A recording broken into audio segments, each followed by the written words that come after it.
Big week of college football. There's some excellent NFL matchups coming up.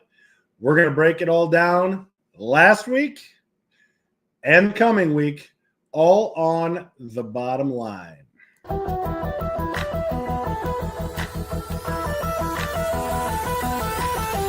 that's The Bottom Line.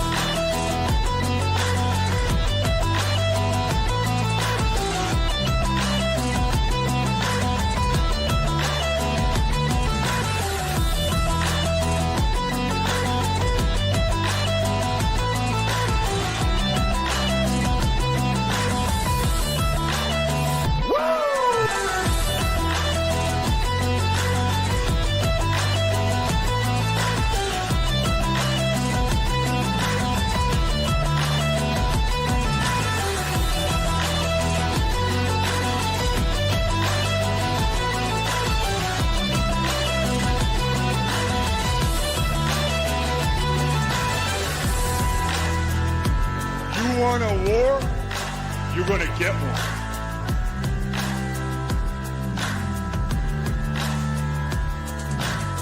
The queen rise to the top. Oh, yeah.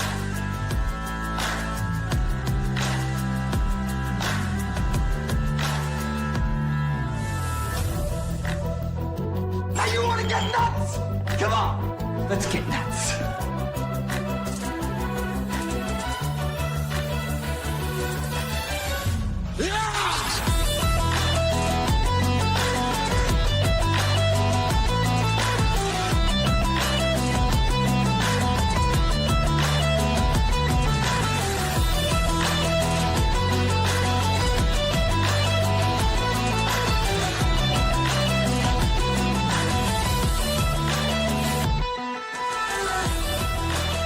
Hard work pays off.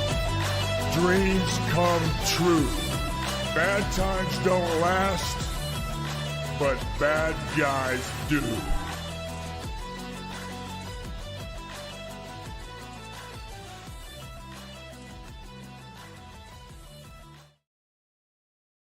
What a weekend of football it was. It was amazing. I think in the NFL there was, something like 7 blocked kicks, blocked field goals, a couple returned for touchdowns. A lot going on in the world of college football. So let me bring on my partners in crime to discuss it all and break it all down. Let's bring on Chad. How we doing tonight, everybody? And let's bring on KJ. KJ with the sunglasses and always rocking the Houston hat. What's up, KJ? How's it going, gentlemen? Man, everybody get caught up on the world of football this past week? Those NFL games were crazy. So Wild. Blocked kicks. It was insane. I what happened? have never witnessed a weekend of NFL football like that one. I mean, it was crazy. Block kicks, return touchdowns, teams this close to winning, and all of a sudden a blocked field goal and game's over. I mean, Game over. Nuts. You watch the Jets block a field goal just when it looks like the New York Jets are winning the game. Coach Glenn's got his dance celebrating down the sidelines, and then Baker Mayfield gets him down there and they kick a game winner. I mean, Tons of wild stuff. The kicks, Detroit annihilating the Ravens. I mean, just all sorts of wild things. And it looks like this weekend is going to be an even better weekend for football. I just don't know how they top it. I do not know how they top it. And let's not forget, you two dinglings not believing me about my knowledge of my team and me telling you that my team would find a way to lose by 1, 2, I can't do this anymore. My hands are too old. 3 points, exactly as I said. Hey, I could say the same thing to you about Indiana versus Illinois, since I'm the only one who was ballsy enough to pick them. But we won't go there. So well, Ed and Eric did this all last year when I kept picking Nebraska. You gotta pick your team. You're not giving them a chance. No, you don't understand. Last week was probably the roughest week for picks. Certainly that I've had, but certainly that we've had overall as a collective group. I think the biggest separator was 6-4. The previous week I think we had 9-2 or 9-3, 10-2, that type of thing. And this week was just not the week. Yeah, It was I think I went not the 3 week. and 2 and I think I went 3 and 2 in college picks, and I didn't look at what I did with my. So there's our standings with the ticker down below. KJ took a game lead with his aforementioned Indiana pick. And we will be discussing a little Indiana football here. And Big Mike, I think you're incorrect, Big Mike. I've got them written down here for posterity. Big Mike was our celebrity picker last week. Evening, sir. Big Mike had Tech. Big Mike had, that's a win. Big Mike had Auburn, that's a loss. Big Mike had Michigan, that's a win. Big Mike had Florida? No, Miami, that's a win, 3-1. Big Mike had Illinois, 3-2. Big Mike had the Rams, 3-3. Big Mike had Vegas, 3-4. Big Mike had the Chargers, had Arizona, and had Baltimore. Yes, you are correct, Mike. If you're talking about college, you did go 3-2, I believe, in college. However, the NFL was an epic disaster for you, and you finished at 4-6 on the week. But nonetheless, you get another chance this week, Big Mike. So, without further ado, let's go quickly through our power rankings. The power rankings, I think, are going to significantly change this coming week with some big matchups in the respective conferences, particularly the SEC. Georgia plays Alabama, LSU and Ole Miss, and there's one more I'm missing. Let's see. Oh, maybe not. So those 4 teams definitely could see some movement one way or the other. For the most part, I moved Oklahoma up to 5, but they got some bad news. Their potential Heisman quarterback, Mateer, Oh, yeah, I remember that. out. He had surgery on his hand, on his throwing hand. So it looks like he could be out a few weeks, but we'll discuss that here in a little bit. Basically the top 4 holding tight. Oklahoma moved up to 5th, and then everybody else will sort themselves out as Auburn did drop because of the loss to Oklahoma. Florida, Arkansas, Kentucky, kind of nothing burgers as it appears there, but we'll address that as well. We'll move to Chad's Big Ten power rankings. Could be some movement in the Big Ten as well. Go ahead, Chad. Yeah, still at the top. Of course, they didn't play Ohio State and Penn State. Oregon won. Indiana had a huge win over Illinois. USC is sneaky good. Nobody is expecting it. Michigan did exactly what I said they would do. We just went over that. Next time, listen to me. Illinois had a disappointing loss, but they did play pretty tough. Michigan State, Washington, Iowa barely gets past Rutgers. Maryland is looking pretty good. We won't even mention Nebraska. And then the rest at this point are kind of irrelevant. And my personal list, KJ fills out the rest. I only fill out 12 because none of the rest matter. And that list will shrink. So KJ will get busier as the season goes. But they've got to perform well if they even want to get mentioned on my power rankings. Chad's a shrewd and critical grader. y'all. Very, That's right. very shrewd. If you're not Okay. gonna play good, you're out. You're out. You're gone. Shrink it down to about, what are you down to now, realistically? 5, maybe 6, Maybe Maybe. 6. maybe 6. Okay. Third. KJ, Big 12, take it away. Still got Iowa State sitting at the top until somebody proves otherwise in a head-to-head matchup that they deserve to get debunked. Moved Texas Tech up, obviously, with their demonstrable win over Utah, and had to drop the Utes a little. Sorry to all the big-headed Utes fans who thought they were going to be God's gift to football, but it didn't pan out that way. It was last weekend. BYU and TCU still sitting up towards the top as well. I don't think I really changed much with regards to their positioning.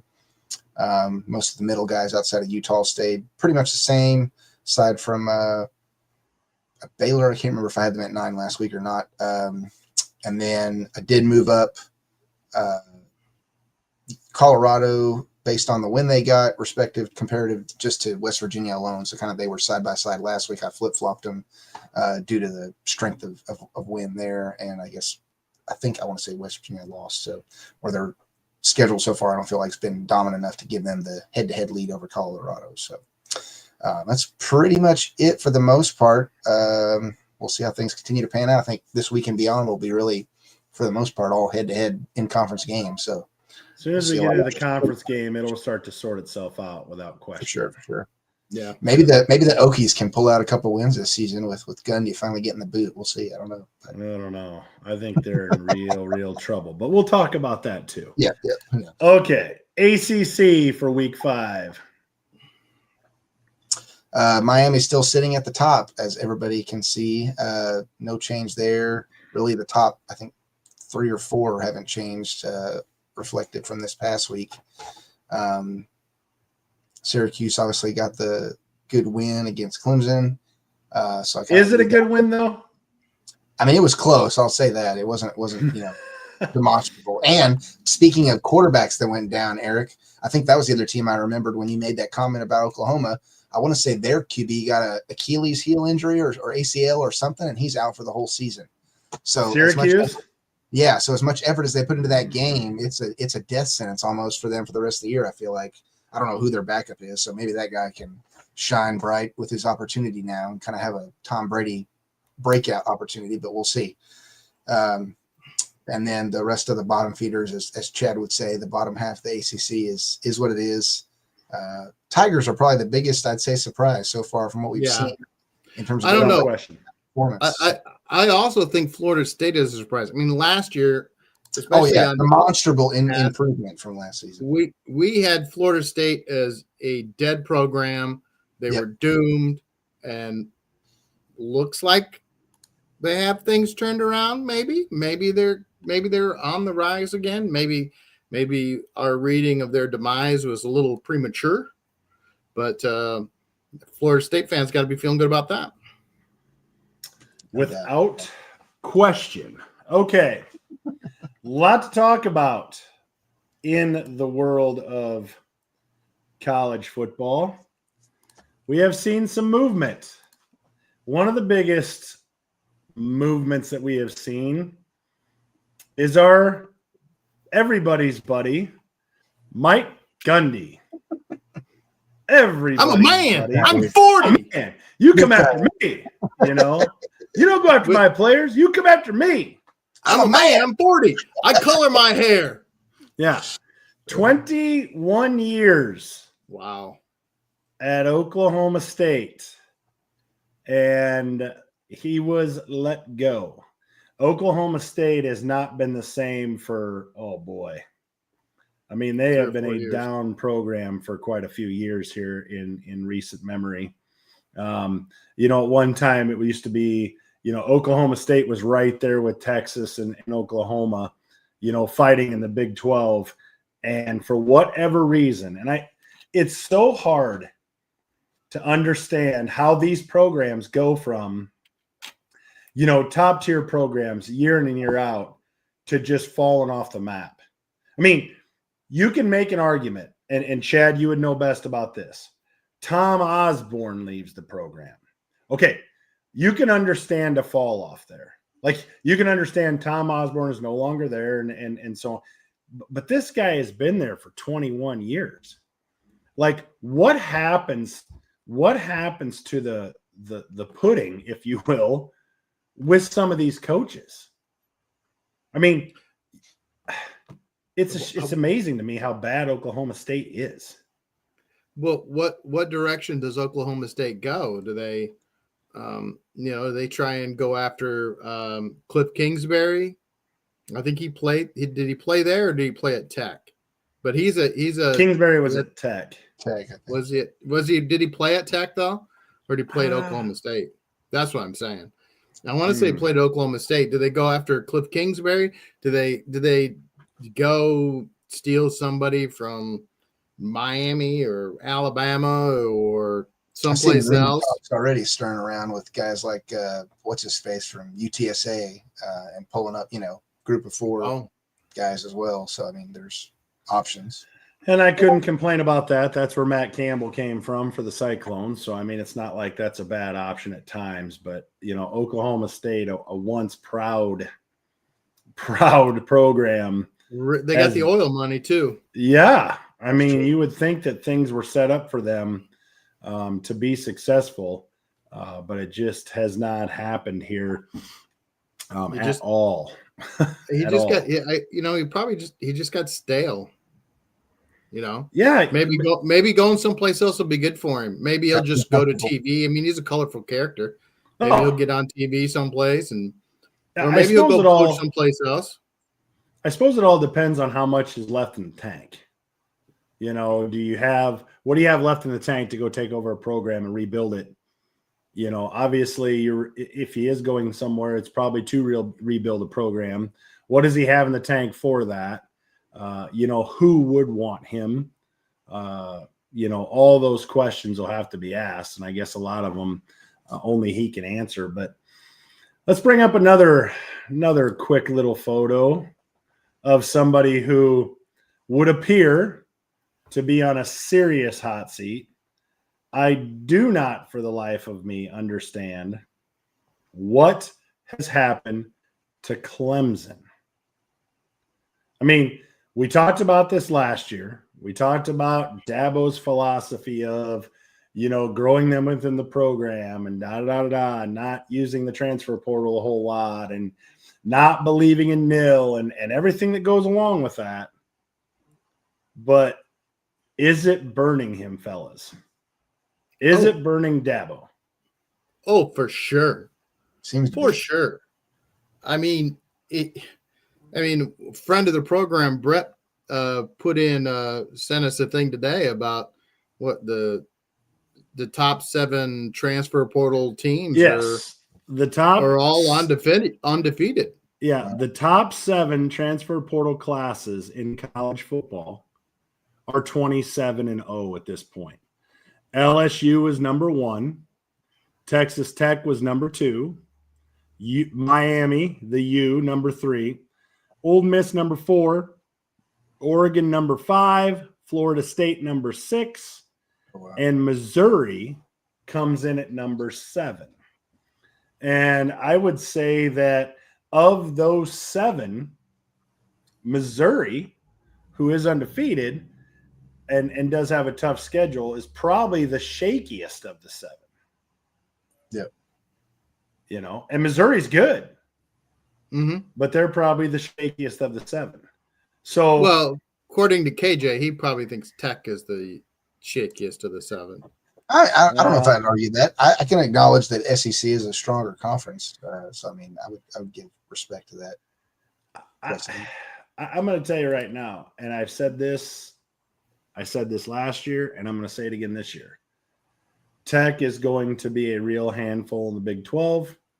I thought it might take a couple years to get things together. Maybe, I guess as an Iowa State fan, I look at it like maybe the Utah game was not as significant because Utah, I mean, if you look at their record in the Big 12, it's not impressive, even though they were doing some nice things prior to this game. So maybe we're giving Tech too much credit for beating Utah, but it wasn't Utah. Tech laid the wood to them. I seriously worry about Texas Tech in the Big 12. Seriously worry I about think it. they've earned the level of respect that they deserve at this point. I mean, I'll say I was definitely on the skepticism train the first few weeks. I think what I've seen in some message boards and some fan groups has been a greater acknowledgement of their defense making an increase, which has always been their kind of Achilles heel or what have you. Correct. Shoot, fire team. And as long as they had the lead, they were considerably in the game because they would just keep, pouring on the scoring numbers. And I think that, defensively, they've shown, in adversity stage games or close matchups, they can still pull out the win because they've got that added buffer of team skill set on the opposite side of the football. So, yeah. So Dabo is not a big believer in the transfer portal and nil and whatever. Yep. But I think it's safe to say that it could very well cost him his job at Clemson. Because no matter what he says, no matter how he touts the past is exactly that. right. yeah, College football is a what have you done for me lately? Mm-hmm. That's true. And Clemson has fallen on their face lately. And so, again, thank you for winning 7 out of the last 9 ACCs. Great. Dabo, awesome. But what are you doing for us lately? And if you were going to stay on this path of not bringing in, these proven guys from the portal, and you're just going to stick with high school and you're going to do all that, we're not going to pay a lot of money for these kids, it's going to cost you your job. I think it's safe to say. Do you think, Eric, if he's able to pull out wins the rest of the year, albeit maybe with the exception of Florida State, that they keep him on board?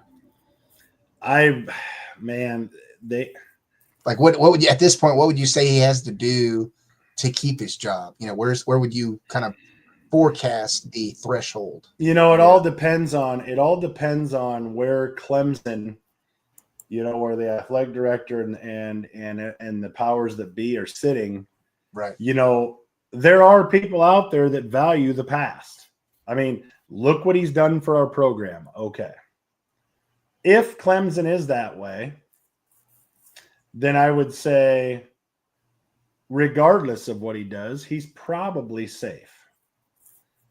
But in today's football world, you can get behind, and you can get behind in a hurry. Sure. And I do not think that Clemson is one of those teams that wants to get behind in a hurry.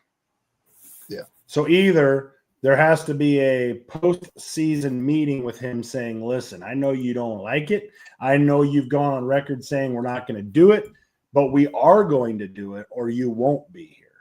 I mean, if I'm a Clemson fan and my coach comes out and says, we're not going to do what the other teams are doing, we're going to do it our way, and we're sitting at 1-3 when we were the preseason pick to walk away with the ACC, I'm not very happy at all.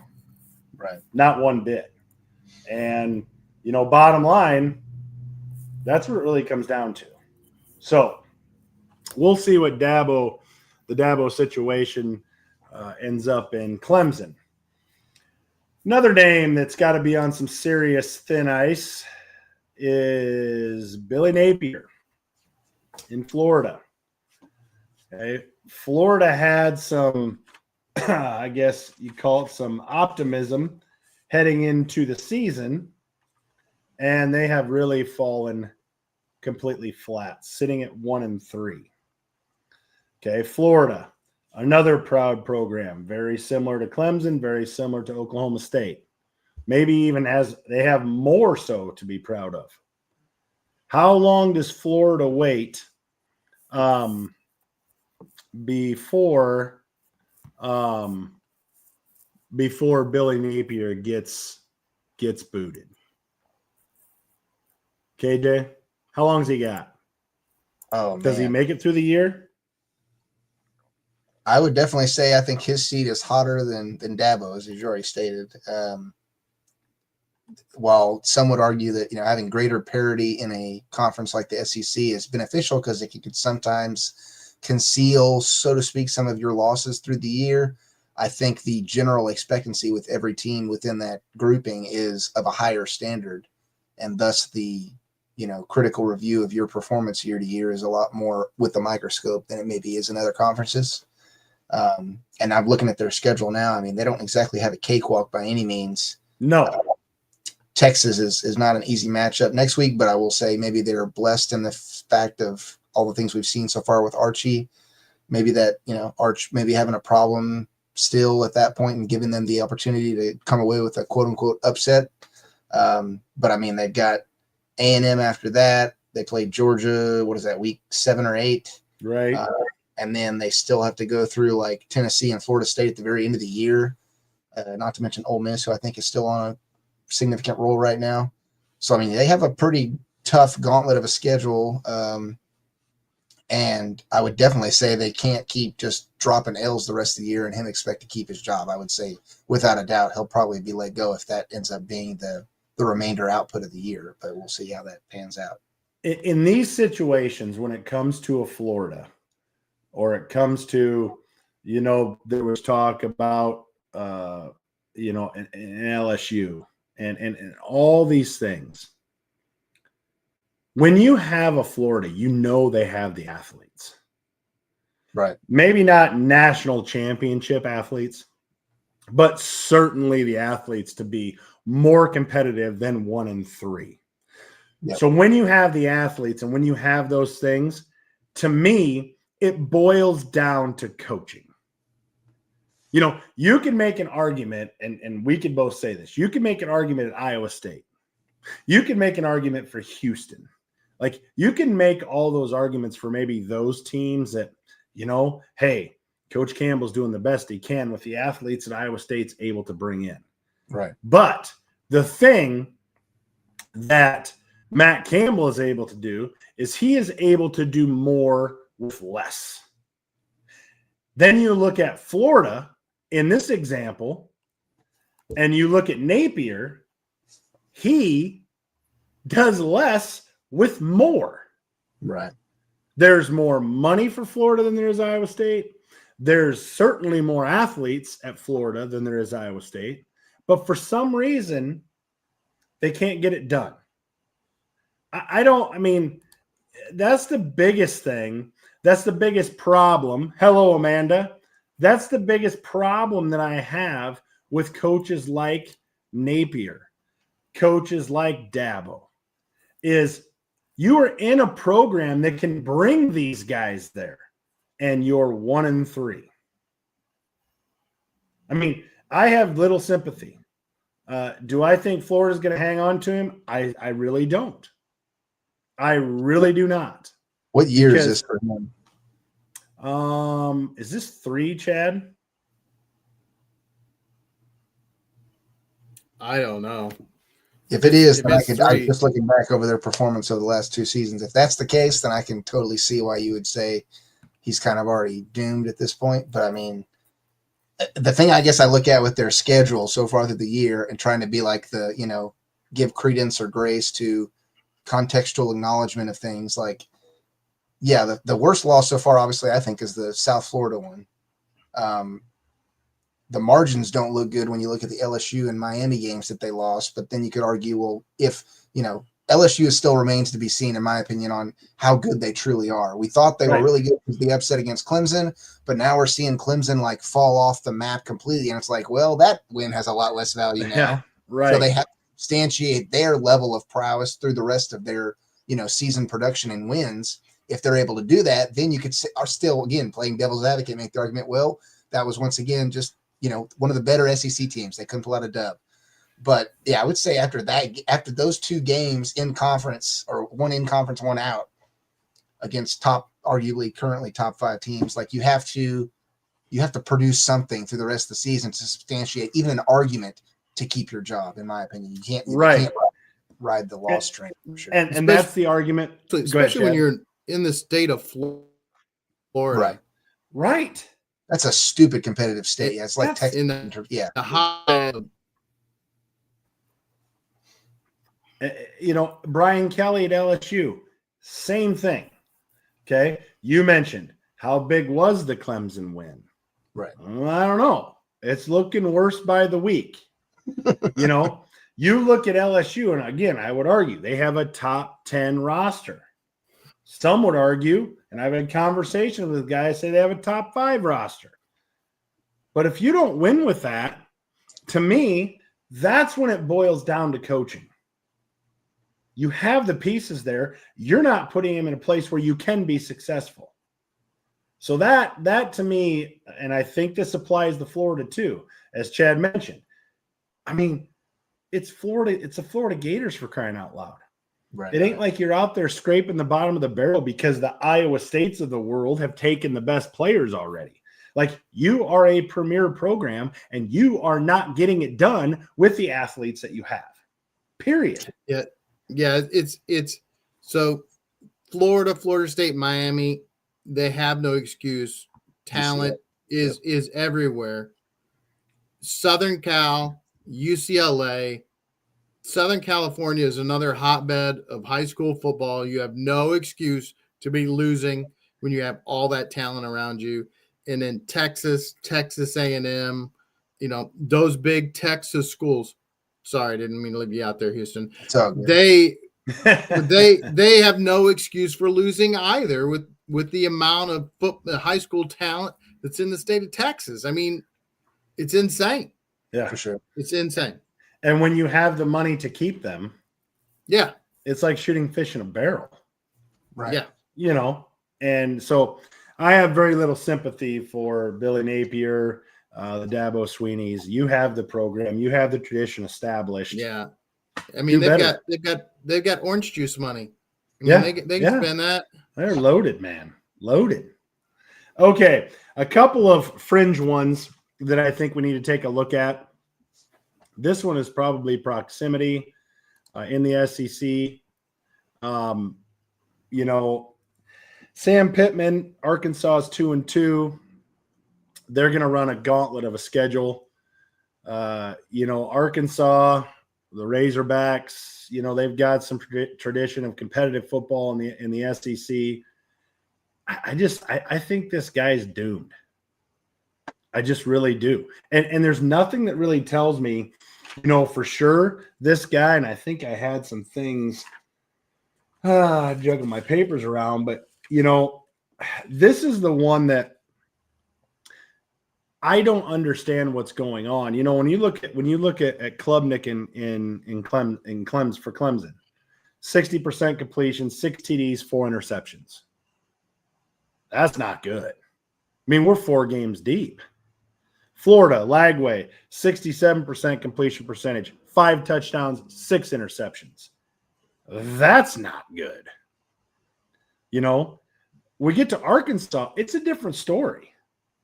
64% completion rating, 12 touchdowns, 4 interceptions, 297 yards a game.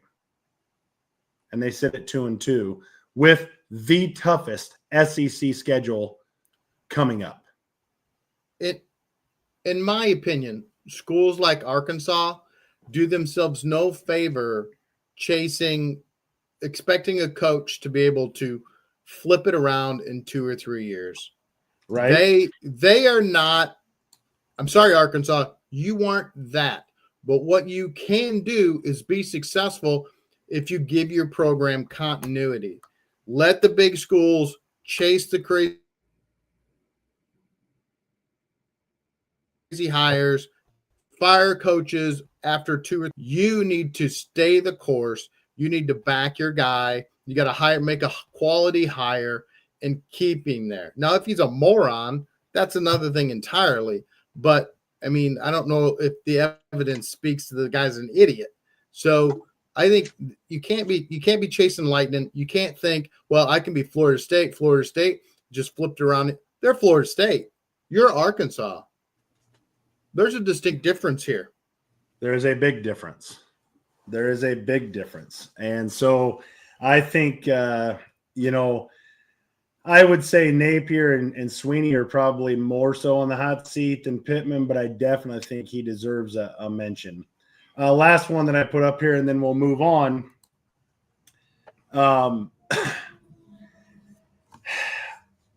know this is a popular favorite of yours, Chad, but, we're talking about another program within the Big Ten that used to get mentioned toward the top quite a bit in Wisconsin. And I should have looked up how long Luke Fickell has been there. Do you know, Chad, how long? Is it 4 years? Is this his I think fourth it's or gotta be at fifth least year? 4 or 5, I think. It's because 4 I'm or going- 5. Made the CFP. And Yep. you know, Wisconsin sits at 2-2 with a pretty, solid Big Ten schedule coming up. I mean, could it be do or die for Luke Fickell in Wisconsin?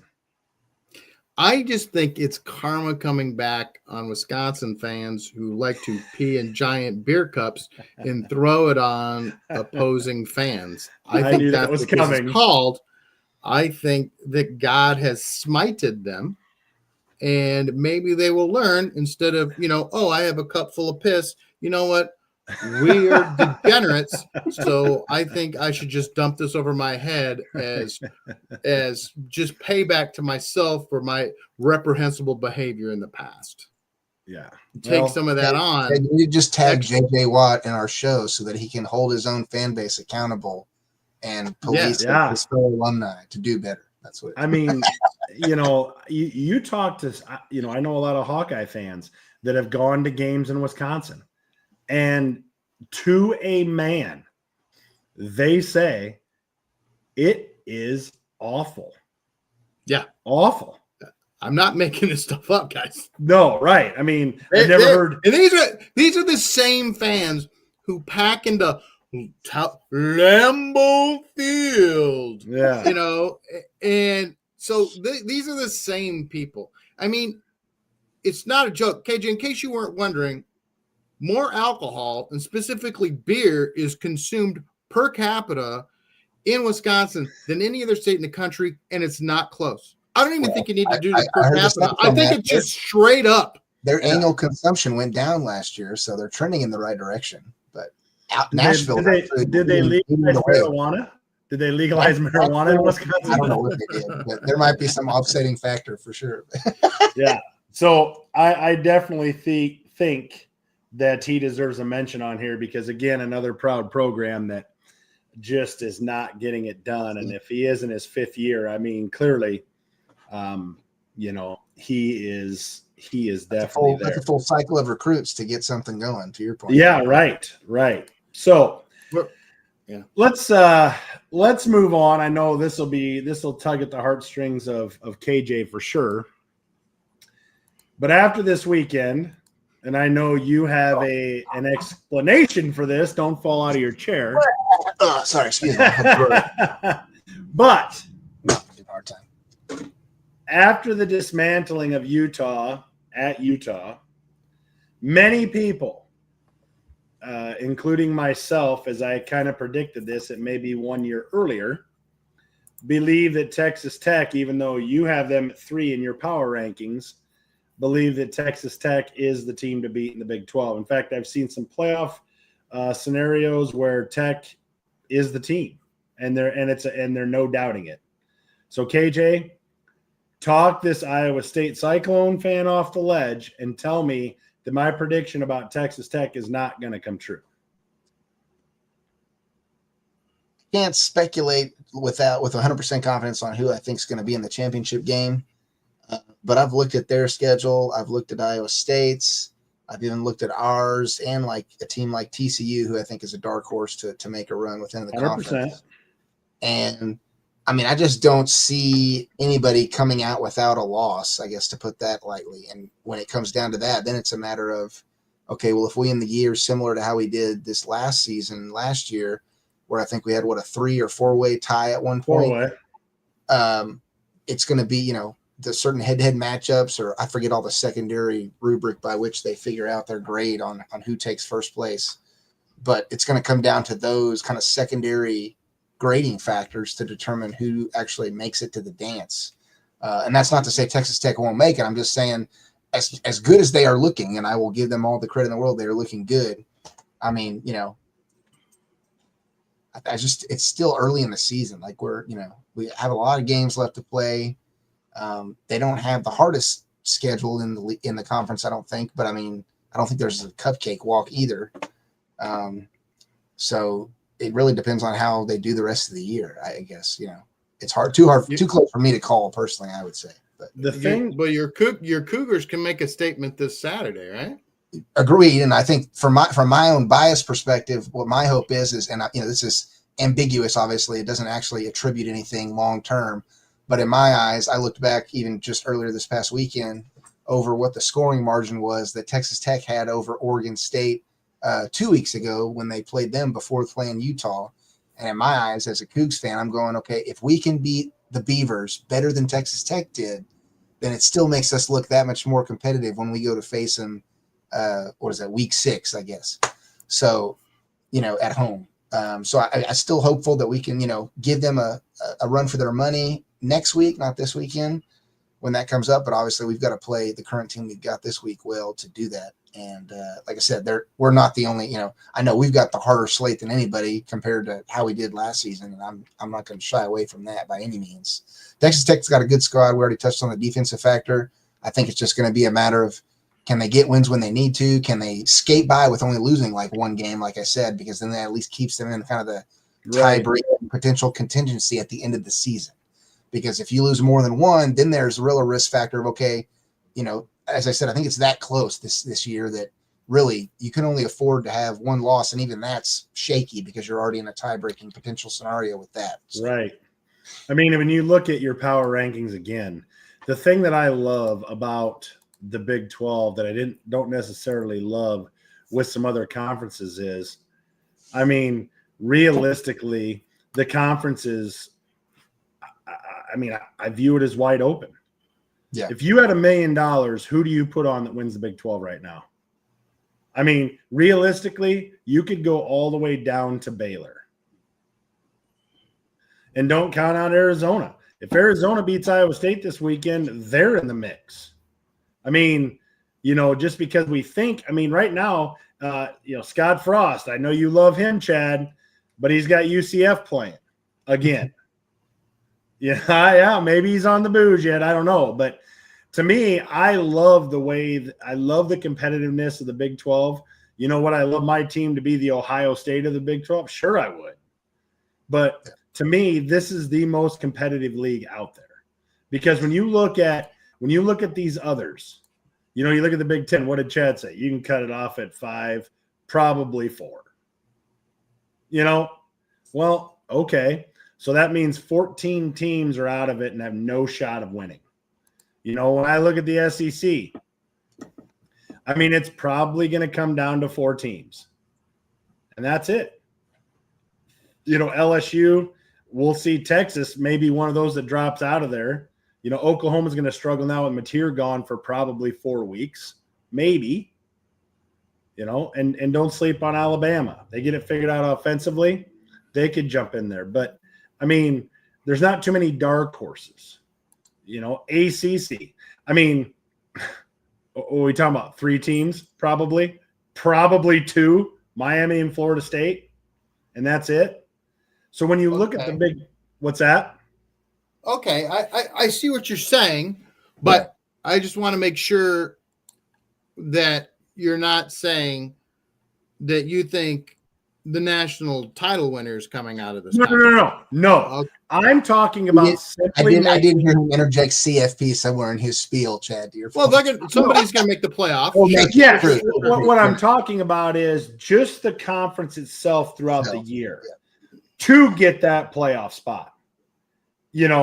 That is, to me, the Big 12 is the most exciting because, one, they're probably only going to get one. The ACC is probably only going to get one. But so, to me, that makes it more interesting when you have 6, 7, even 8 teams that could jump up and get that spot. And you don't know who it is. I would be willing to bet that if we look at the Big 10 here, I'm going to tell you right now, Ohio State's going to be one, Penn State's going to be one, Oregon's going to be one, and probably you could take your pick out of Indiana, Illinois, USC. Yeah, but I think there's just as good a chance that the winner of the Big 12 is 8-3, 7-4. It's possible. I don't think so. I don't think it'd be that low to Eric's point, but I could see 2-3 loss tops. I don't think it's going to be any higher than that. I don't think so, because the reason I say that is because the way the schedule works out this year, Iowa State does not play Tech. Right. No, I think Iowa State and TCU play toward the end of the year. But a lot of the top 7, Iowa State does play Arizona State, and we do have Kansas. So we're really, I think we only played 3 out of the top 7 or 8 teams. They have good diverse scheduling amongst the top seeded teams. Yeah. So, I mean, that's part of why I say, I don't think a 4-loss team I don't think 8-4 is winning the Big 12. It's just, I would refute the claim that I think they're the clear favorite, but I would say, they've clearly established their worth consideration of one of the top teams to potentially make it. And to answer your more direct question, if I had $1 million personally for me, and this is going off of, the current coaches that are at the helm, their past success, where the teams were at, last season as well, I would honestly split my $1 million in half, throw half on TCU and half on BYU and let it ride. But that's just my personal opinion. So like me last week, you saying that my being burned time and time again by Nebraska has tainted my perspective and vision, which I was proven correct, by the way. And you were wrong. So I could say that your blind hatred of Tech could be blinding you. You could say that, but you don't have context to prove it. That's the problem. Texas Tech. You picked up the garbage can and mockingly threw up in it. I'm not refuting him. I have a bias, but I also have like contextual, objective things to use to back up where I see them. I'm not saying, I'm going to always continue. I'm not pulling a Brett. Let's crap on KJ's Cougars every week in the comments section because we just want to be a troll. Like, okay, I'm actually, yes, I have a bias, but I also can look at things semi-objectively. I'm not sitting here going, Cougs are going to make it to the championship. They might, but they're probably not going to win. I don't even know if they'll make it that far. That's a wild reach. I can 100% humbly acknowledge that. But I'm saying, I'm not saying your love for your school is blind. I'm saying your hatred and disdain for Texas Tech. You know what? I'll say this with 100% conviction and honesty in my statement. If their coach had a better historic record of success, then I might be willing to give them that. But the guy is barely like 500 historically.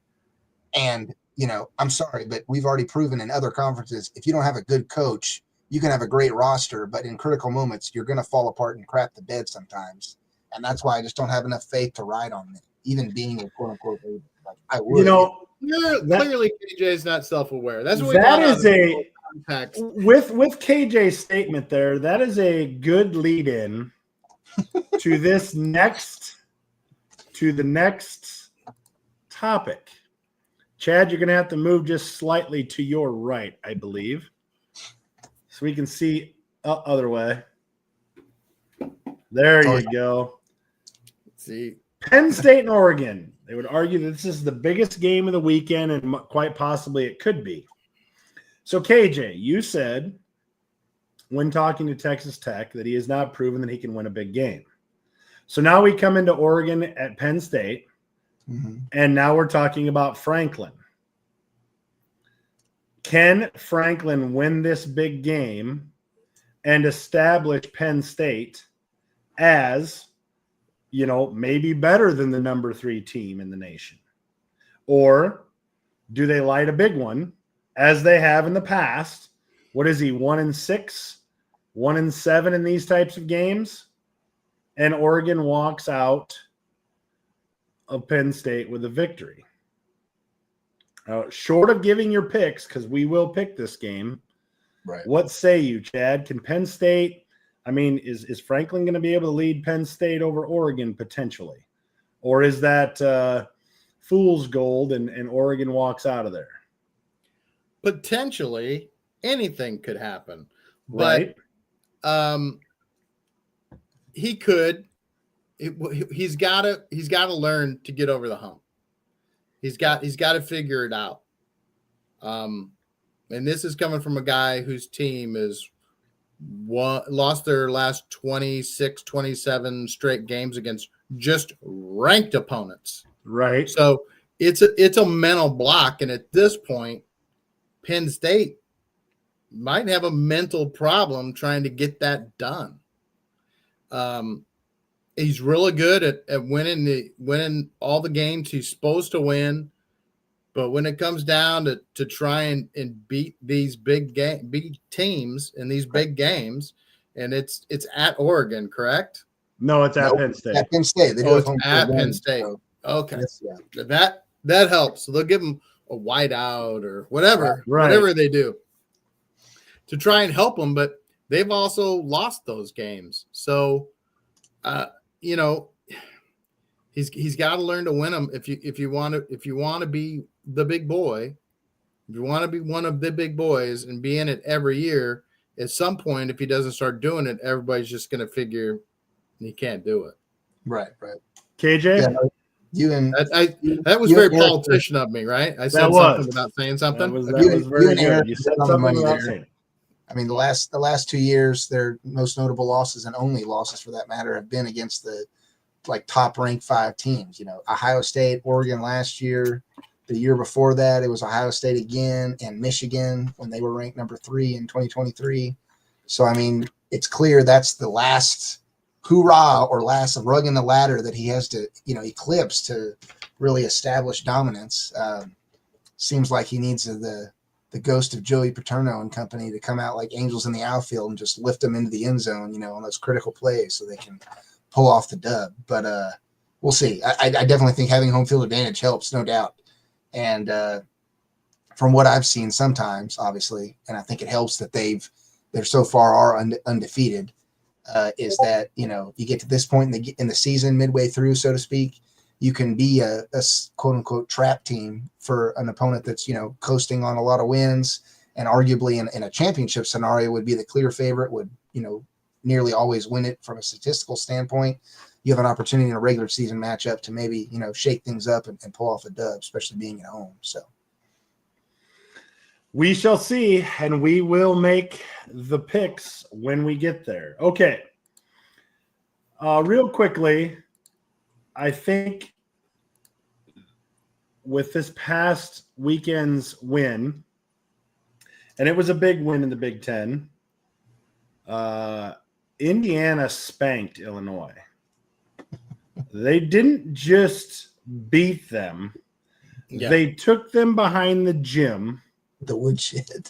and absolutely pummeled them. Yeah. So, my question is, does Indiana and this guy get enough credit? And are they that potential team in the Big Ten that could come out of nowhere and be the dominant team? Now, last year, they had that opportunity, and Ohio State thumped them pretty good. See, that's the thing. Their schedule last year hurt them and helped them. I mean, they had a fantastic year, but everybody was like, they're paper champs.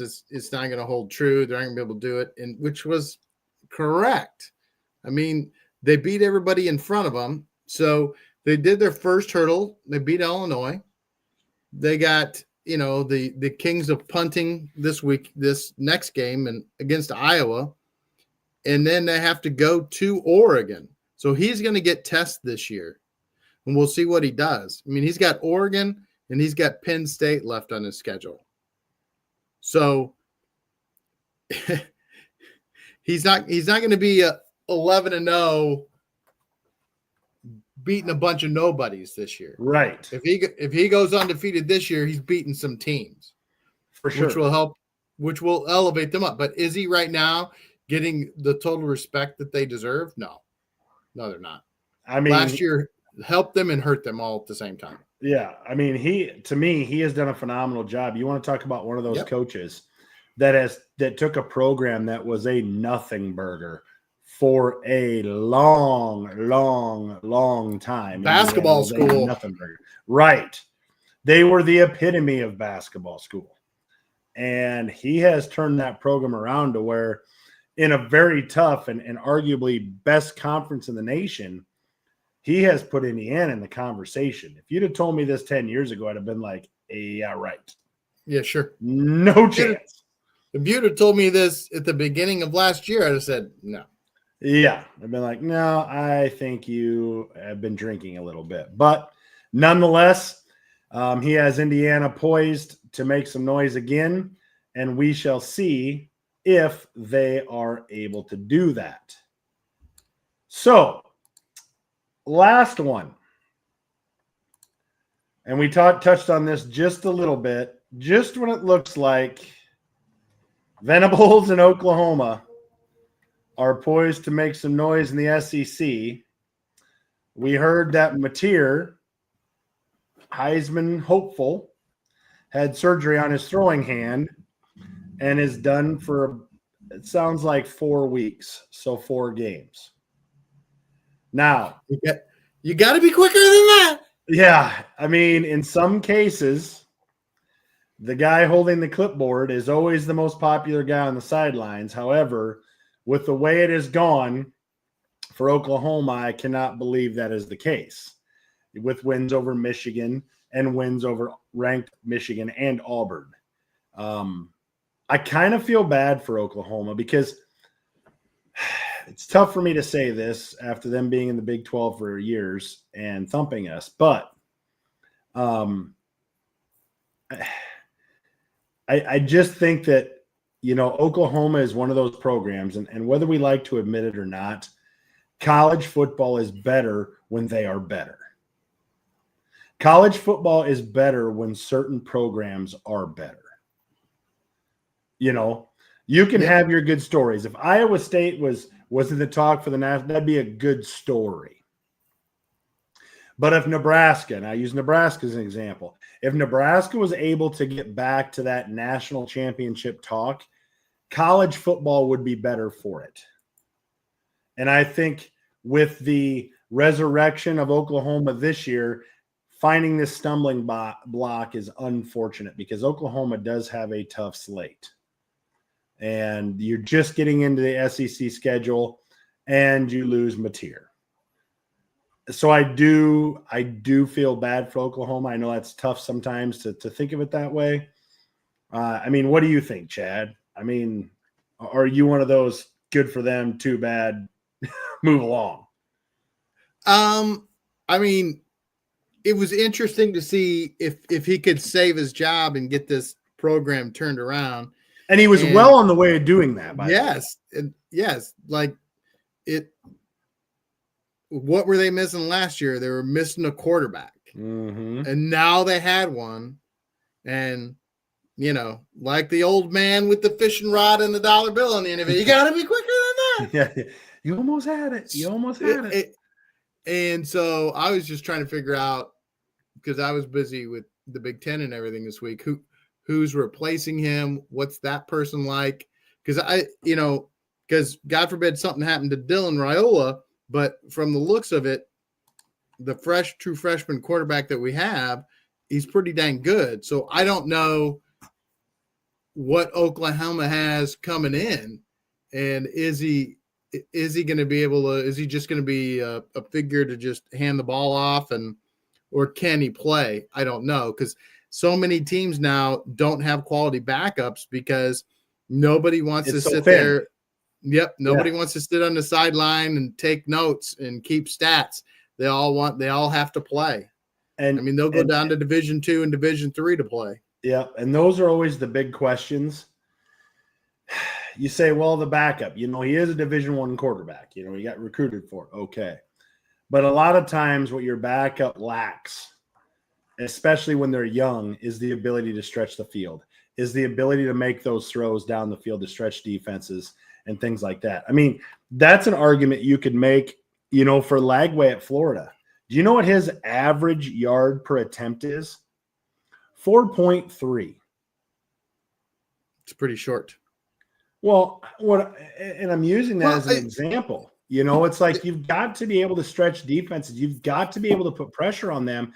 And when they're playing defense from 12 yards in, I mean, it really stresses an offense big time. And so I don't know much about Oklahoma's backup, but I know Mateer was able to do a lot of things not only with his arm but with his legs. So losing that is just absolutely killer for Oklahoma. It's a killer. Yeah, I mean, he wasn't just leading them in passing; he was leading them in rushing. Correct. Yeah, I think a lot of those backup quarterbacks fail is just at the beginning, at the first thing, and that's decision making. They don't get the experience, they don't get the reps. Correct. And so, forget about throwing the ball down the field. They can't make the decision. They can't read the defense, which there isn't a whole lot of reading defenses in college football for quarterbacks anyway.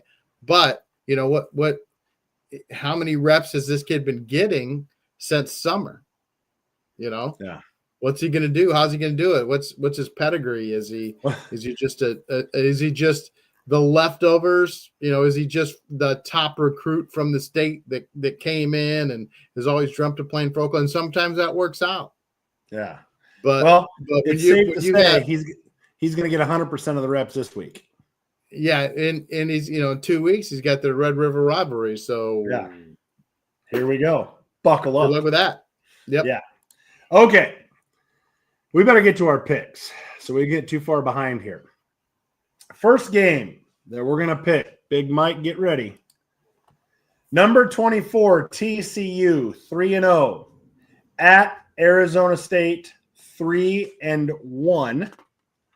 Arizona State is a 2.5-point favorite. That game is 8 o'clock Friday on Fox. So, who would like to go first? KJ? I'm going Horned Frogs. I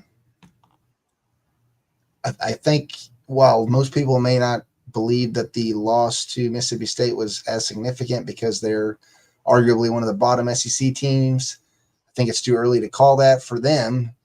And while, the Sun Devils had the greatest success last season, I don't think they're factually not the exact same squad, but I definitely don't think they're holding up to that exact same level of acumen with their performance so far this year. So I just kind of feel like TCU's had demonstrable wins in multiple out-of-conference opponents. I don't think there's much you can argue or throw chinks at their armor, so to speak.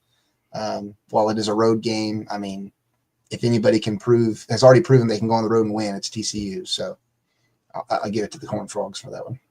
I am taking TCU as well. Chad? Yeah, give me Texas Christian. All right.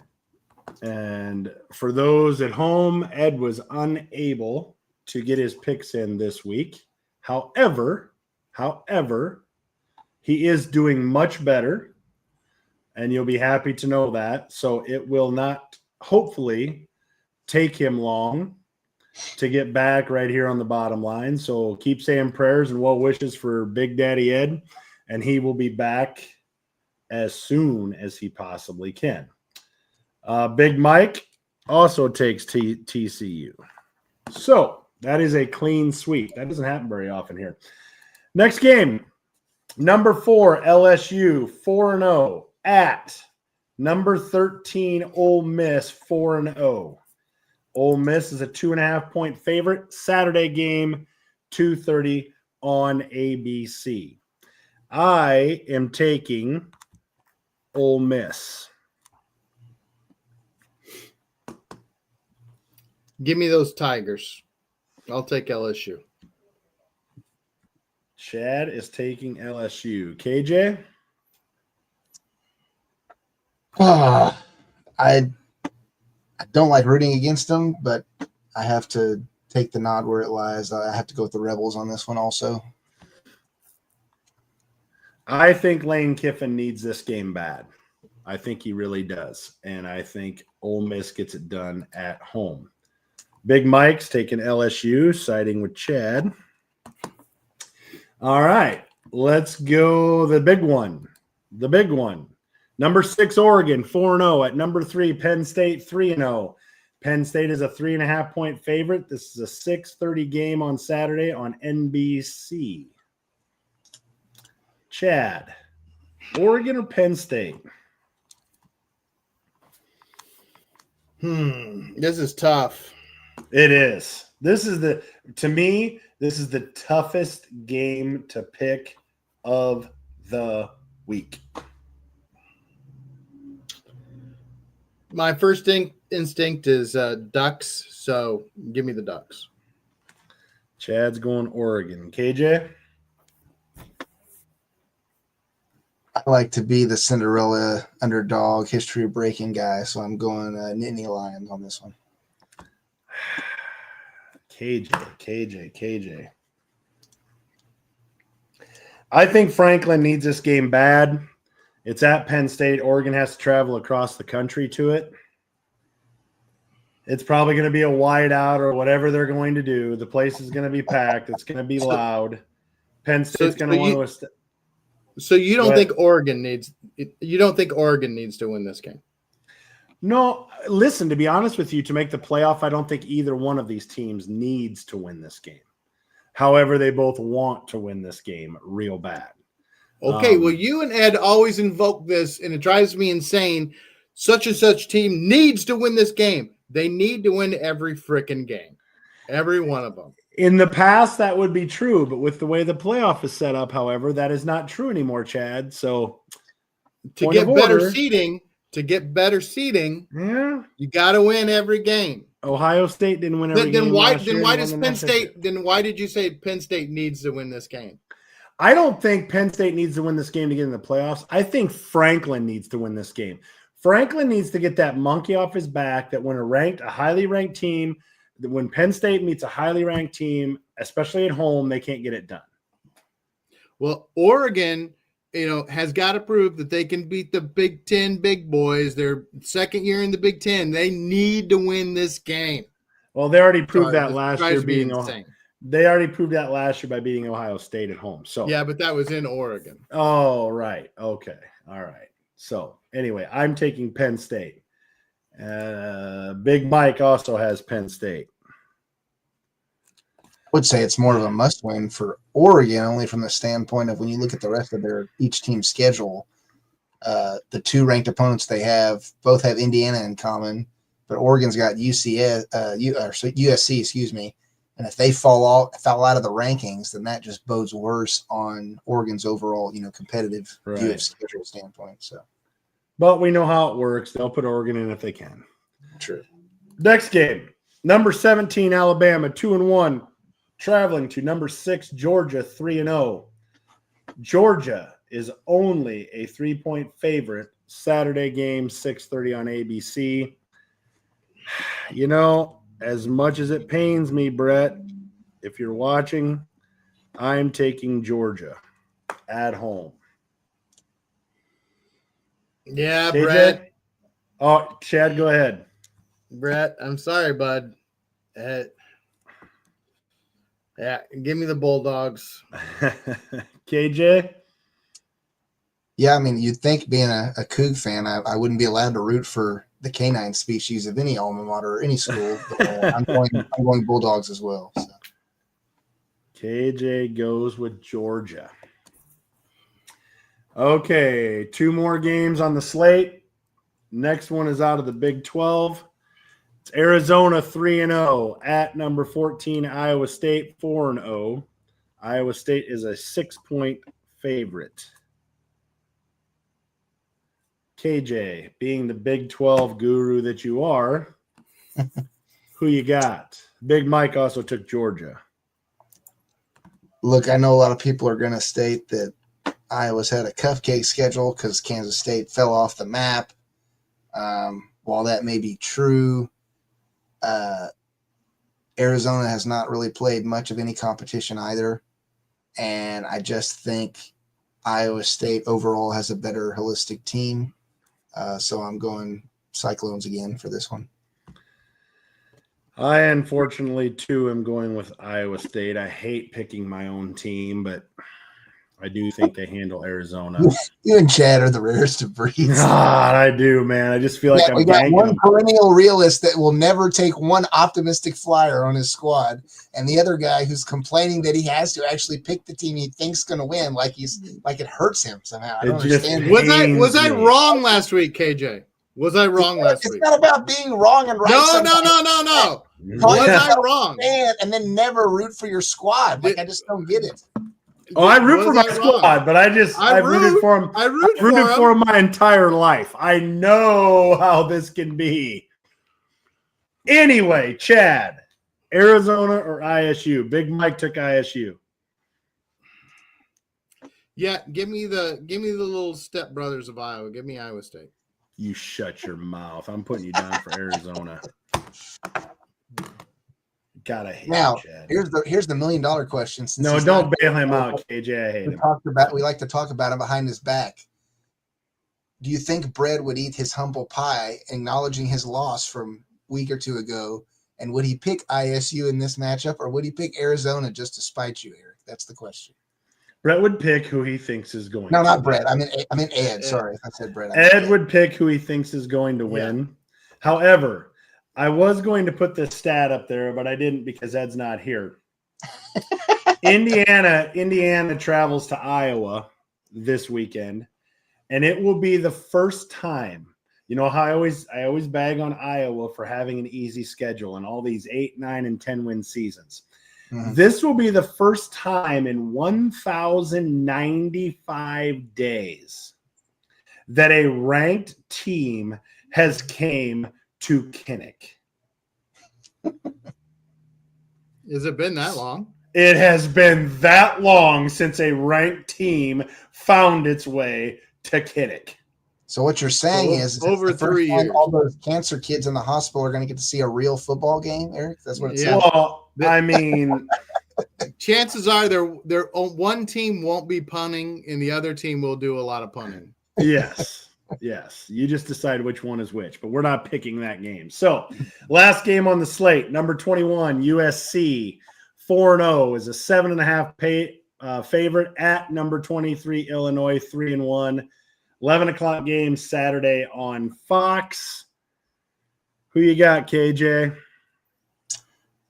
Well, I do think there's plenty of room for potential fallout with USC's schedule the rest of the way through. I don't think that it's going to start here, so I'm picking the Trojans. Chad? Yep. I'm going to rip open the pack and pull out a Trojan. We're going Trojans on this one. I had to go there. I knew it was going. God, I just hate the fact that I've not been able to get away from KJ. I'm taking USC as well. I think this is a game where USC establishes itself as one of those teams in the Big Ten that you really have to pay attention to. Big Mike, we're waiting on your USC Illinois pick. There it is. Well, Big Mike. The question makes is, it if Illinois loses this game, does the bottom fall out of Illinois for the season?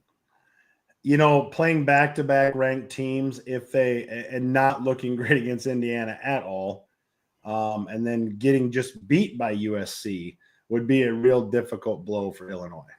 It would be a real difficult one. Okay, so that concludes the picks for our college slate. So after we come back, we are going to jump into the NFL and take a look at all that was in the NFL last week. And we're going to look ahead to next week. So grab some popcorn, grab your favorite drink, and we'll be right back.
Every time I see our sponsors commercial, it just makes me want to dive into a Wild Sun IPA.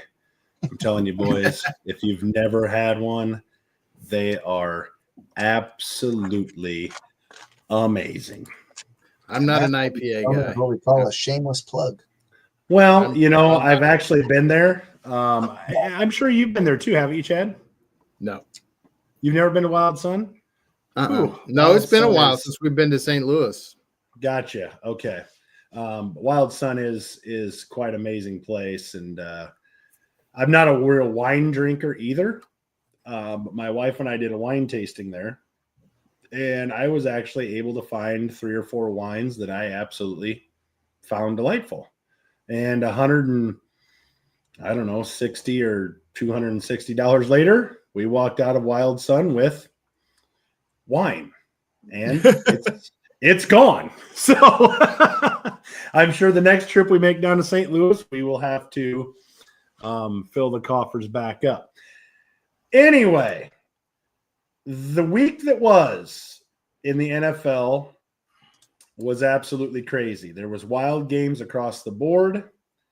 I mean, I guess we should probably just start off with the Monday night game. And I mean, realistically, the Lions just dismantled the Ravens at home. Now, the question I will pose to you is this. Is this more of the Lions being the team to beat, or was it more the Ravens were super exposed on Monday night? Chad? Well, I think everybody knows my thoughts on the Ravens, but I'll say them again. I think they're going to win a bunch of games this year, and they may win the AFC Central, and they may even win a playoff game. But this coach-quarterback duo is – I know this is played out. I know you guys are tired of hearing it. Yep, I know what you're going to say. This coach-quarterback duo is worn out their time together, and it's time to move on. It's time to move on from coaches because they're not going to get rid of their $400 million quarterback. That's not how it works. So I think it's time for them to move on. I think, did they get exposed? Yeah, I mean, again, they don't really have a lot of weapons for him to throw to. He's become a much better passer than when he first came in the league, but they still don't really have a whole lot of talent around him, except for King Henry, and I mean he's getting old. So that's kind of my thoughts. KJ, my thoughts are this. Detroit ran. And I want to make sure and get this number right. Oh, yeah. It was immense. They ran for 224 yards on the ground. Yeah. Were you missing? David Montgomery's washed. It's a good thing the Bears just let him go. Yeah, right? yeah, let him walk because we're so solid at the running back position. Oh my God! Again, a former Cyclone that has played really well in the NFL, and the Bears had him and decided to, I don't know, let him walk to Detroit, and now, I mean, whatever. Oh my gosh, it just makes me want to throw up. He ripped off that run and went for like 80, 85 yards or whatever it was. And I'm just like, I was sick to my stomach. Yeah. I was like KJ. I was reaching for a garbage can, ready to throw up in it. Yeah. I mean, it's unbelievable. Well, it's not, because it's totally believable that the Bears would do something like that. I mean, to believe that they got 4 good years out of Montgomery, we'll ship him off somewhere, not pay him the money. We'll bring somebody else in. They'll do just as good a job. I mean, he has a highlight reel of running people over, running through people, juking people out, breaking them. What does a guy have to do for Chicago to say, hey, we probably better keep this guy? Right. I mean, in a Monday night game, when all eyes are watching, all eyes are on this game, He rushed for 151 yards. Why would the Bears want that, Chad? That's what I thought about as I watched this game. Is the Ryan Poles and the immense people watching. I know you don't want to hear about the Bears, but Ryan Poles in the horrible decisions that he has made, and he's made good ones also. But I mean, he's made some really, really crappy decisions, and that's right up there at the top. Yeah. So to watch him run all over the Ravens on Monday night was really tough as a Bears fan. But I mean, the Ravens let themselves get run all over. What is up with that? Usually in Baltimore, defense is a calling card. When Lamar Jackson got there cultural and the offense started to pick up, it's like, here we go. We have everything that we need. And listen, as I look at the stats here, it's not like the Ravens were totally inept. They weren't. They had a good offensive game plan. If you're going to tell me at the beginning of that game that Baltimore scores 30 points, I'm going to be like, well, they probably win somewhere in the neighborhood of 30-21. But to get beat at home and give up and get bludgeoned like they did on the ground, I mean, woofda. And because that happens to you with Detroit, that's going to make this game with Kansas City coming up even more important. But KJ, I know it's early. We're 3 games into the season. Right now, is Detroit the team to beat? They look like the most complete team to me. I was making that argument preseason, and y'all were laughing at me to take Chad's path. I told you so. But it's like, Detroit's going to be like maybe wild card round, NFC, whatever, blah, blah, blah.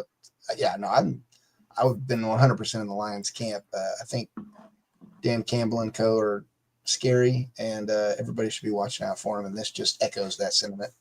I would argue that Baltimore, even though some people will blame week 1 on still getting warm up and, fully calibrated as a team and as a unit, I think week 1, the Ravens were exposed, let's be clear, against Buffalo.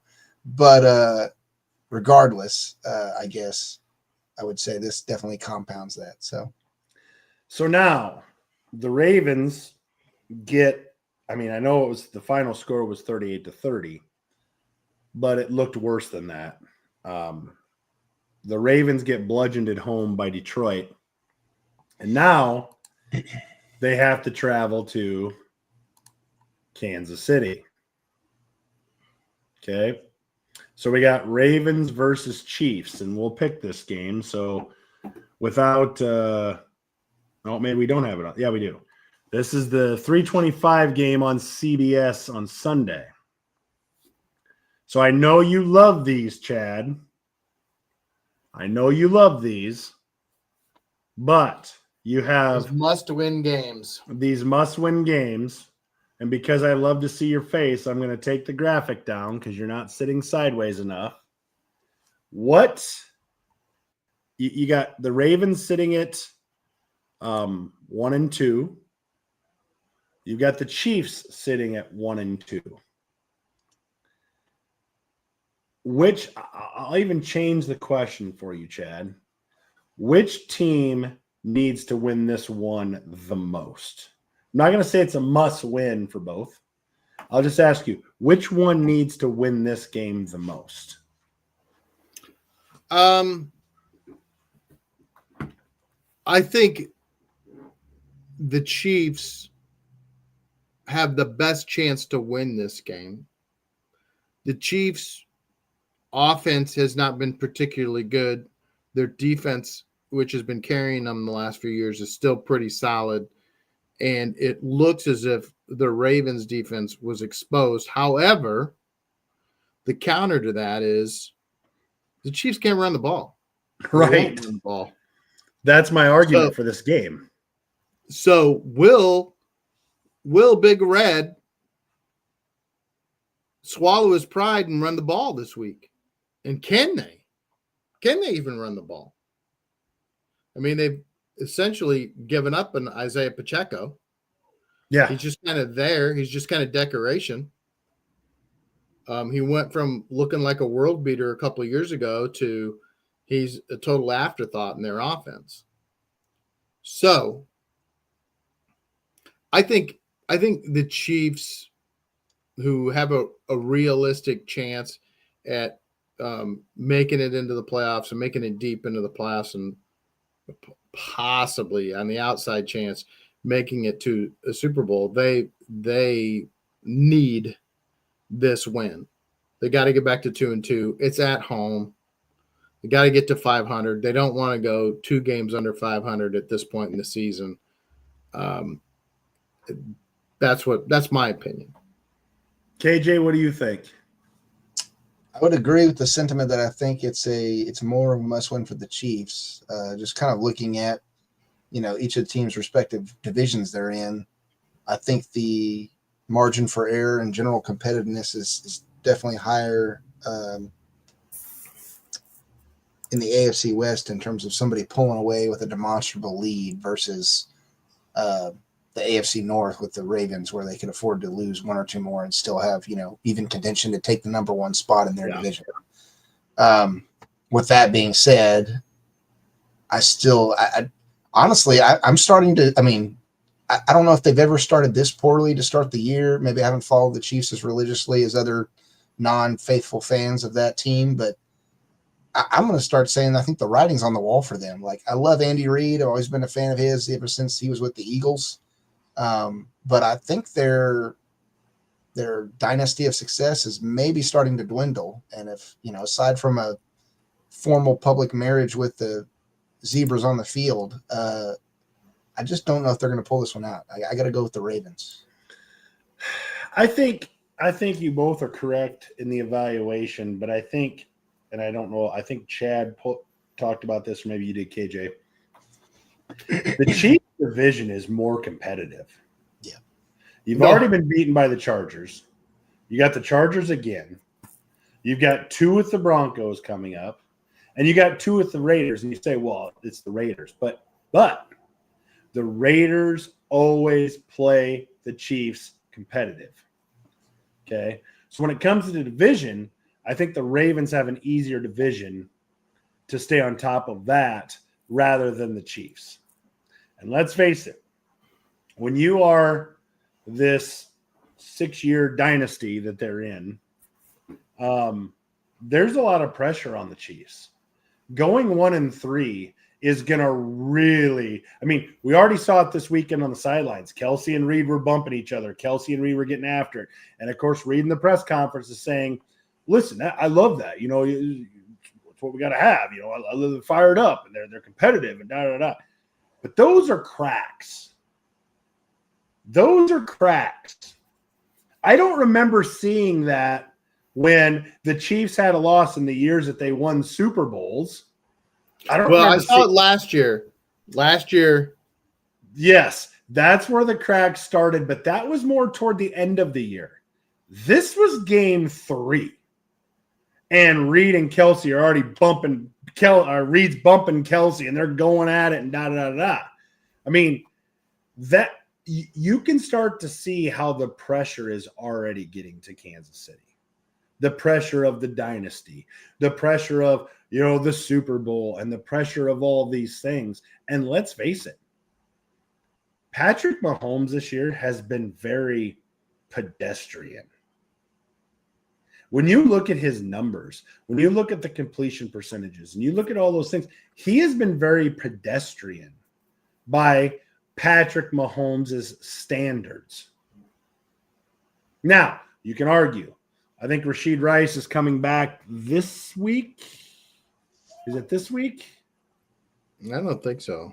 Or maybe it's in the next couple of weeks. Xavier Worthy is dealing with a shoulder issue. Travis Kelce has been, I think before this game he's got 10 targets. It's just been very pedestrian. They can't run the football. As Chad alluded to, Pachenko a couple years ago was a nice addition to the offense, and he's been a ghost. I definitely agree. It's more of a must-win for the Chiefs simply because of what they have coming up division-wise. And the fact that the Chargers The Chargers will be more than happy to run away with this division and go run and hide. They really will. Yeah, And- I mean, yes, go ahead. Sorry. Well, I'm just saying they will be more than happy to go run and hide until the Chiefs figure it out. And maybe by the time the Chiefs figure it out, it'll be too late. Thank you, Yeah, Big Mike. He's got 3 weeks. He got 6 games total, so he's got 3 weeks yet. So Yeah, help is not right around the corner.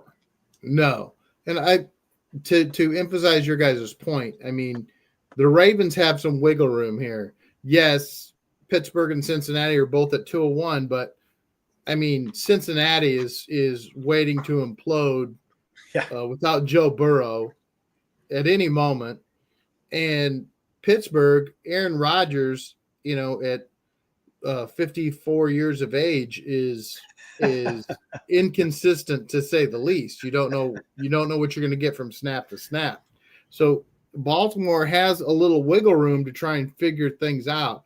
Whereas Kansas City, I mean, if they blink, the Chargers are gone. Mm-hmm. They're gone. They're Facts. bound by 5 games to the Chargers. Yes, no question. No question. There is no doubt about that. So, I think we all agree it's a must-win for the Chiefs. So I guess we'll just leave it at that, and we'll see where that ends up on Sunday afternoon. Here's a big shocker for everybody. Jackson Dart. Old Dart. Is it a big shocker?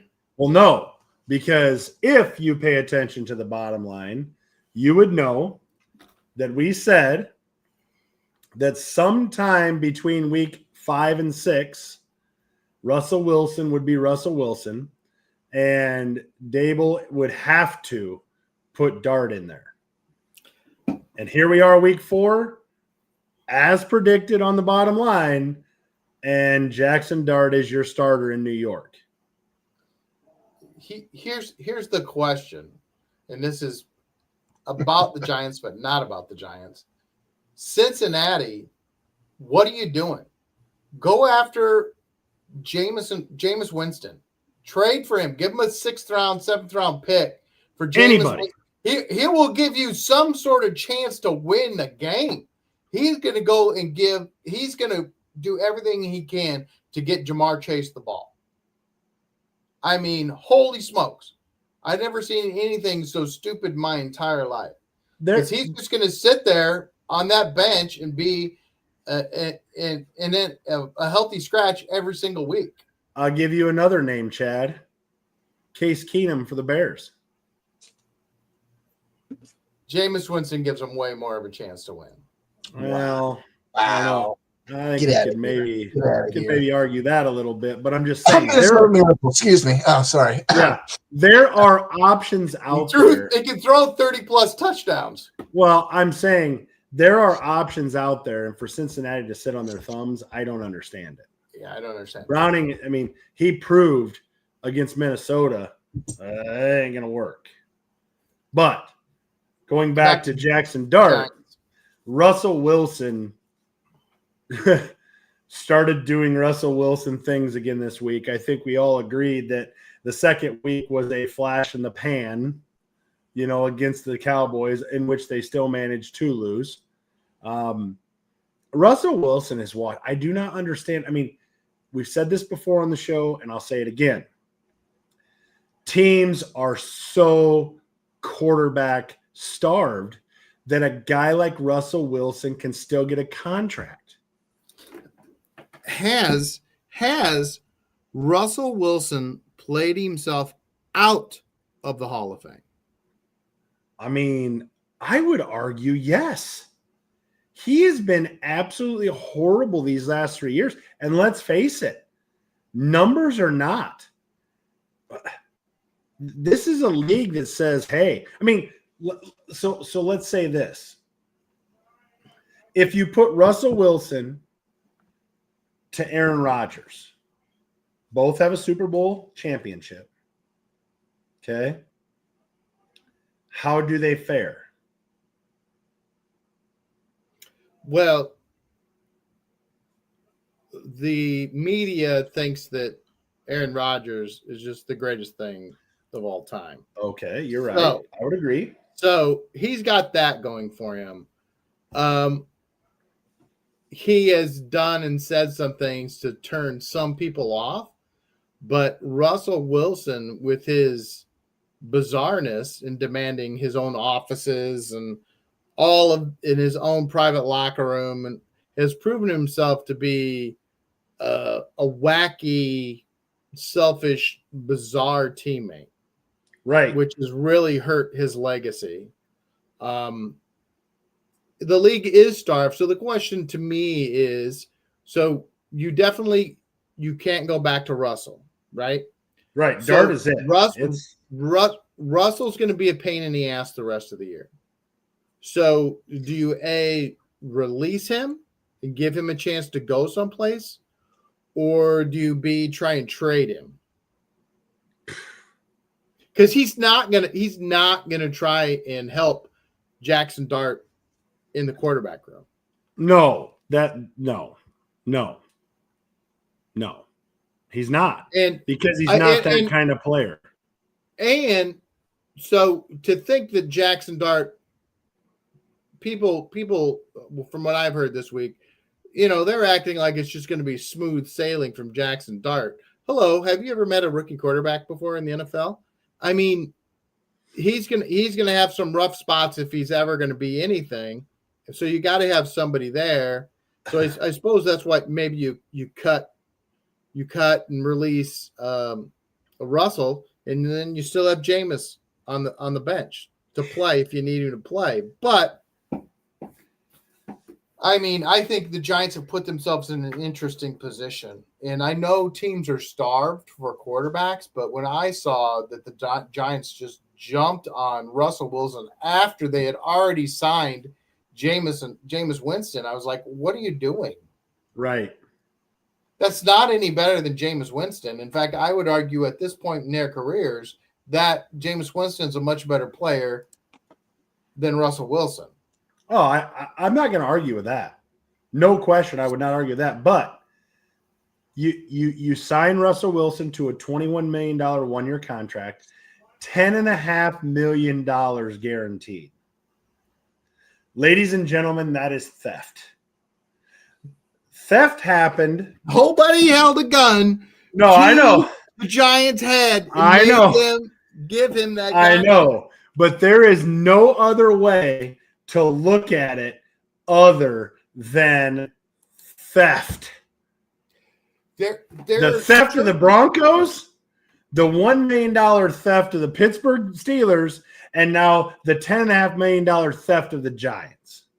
Because Russell Wilson has not been good for a while. He was on the serious decline with Seattle. Pete Carroll couldn't stand him there anymore. He goes to Denver. We know how that worked out. Then he goes to the Steelers. We know how that worked out. And now he's in New York, and we know how that is working out. The dude is a magician when it comes to convincing teams that he can be anything other. I mean, at this point, Russell Wilson is not even a backup. So here's my suggestion for all NFL teams. All NFL teams should have one fan on the payroll. And that is, you bring that fan in and he gets 2 smacks a season. That includes the off season. You bring him in and you tell him what you're going to do. And then if that fan walks up to the GM and slaps him across the face, you can't do that. You can't do the move. You can't. He's going European. He's got to use a white glove. Because I would have, because if I'm a Giant fan and they said, well, we're gonna bring in Russell Wilson, we're gonna pay him $21 million, we're gonna give him $2.5 million guaranteed. The $10.5 million wouldn't have got out of his words. I'd have been across the room, and the back of my pimp hand would have been on his cheek faster than you can shake a stick. Just like if I was in the room and Ryan Poles said, well, we're not gonna sign David Montgomery, we're just gonna let him walk. We think we can do whack. I'd have smacked him right there. Yes, I agree. And they get 2. You only get 2, so you got to be really careful with those 2 smacks. You only get the 2 vetoes. Yeah. Sorry, I And- don't encourage violence. This is all metaphorical. By the way. Yes, it's metaphorical, but metaphorically speaking, in those two scenarios, both teams would have benefited from listening to us. Yes, this is what I'm saying. If I am very far from the smartest person you have ever talked to in your entire life. I think the audience knows this. You've heard me on here quite a few times. So, but when I am smarter and I can see what's going to happen from a move and they can't see it, like I could see the Bears taking a tight end at number 10 and how that is a stupid move when they need a left tackle and they need a pass rusher and they already have a tight end under a big contract. You know, that's not a smart move. But did they ask me into the room to give them what option of giving me one of their smacks? No. So here we are. Here we are. So I guess we will see how Jackson Dart, I mean, you know, he came in for a series this week against the Chiefs, and man, the crowd went wild. And then Russell Wilson enters the field again and gets booed, you know. So we shall see how it goes for Jackson Dart and the Giants this week. I mean, all you have to do is look at the Colts. How does Dabo still have a job? Speaking of those Colts, here is somebody who I am Indiana sure Jones is happy to be out of New York and the cesspool for NFL football that the New York Football Giants have become. So, I love his new nickname, by the way. Indiana Jones, I love it. The question is, now that Daniel Jones has had a resurgence in Indianapolis, and Indianapolis looks like a fairly complete team. Yeah, watch out, KJ. The fair question would be, do a lot of these quarterbacks, when they are drafted, get put into situations that is completely out of their control? Yes. And when they find the good situations, this is the potential? I mean, we could put, yeah. Fields. Yeah, but Fields, come on, dude. I mean, what has Fields proven since he left the Bears? Nothing. Okay. But Baker Mayfield would be a good one to inject here as well. Yep. Baker Mayfield was left for dead. And now all of a sudden in Tampa Bay, they're talking about Baker Mayfield being that franchise quarterback. I mean, is there just certain situations where I don't care who you bring in, it's just not going to work? Yeah, I mean, you know, and Daniel Jones was in with Brian Dabo, the quarterback Svengali, quarterback genius, the quarterback whisperer. And look at it. Yeah. So it's a mess. There could be some pause for young Jackson Dart in New York. Now, this could also be a move that Brian Dable is throwing a Hail Mary trying to save his job.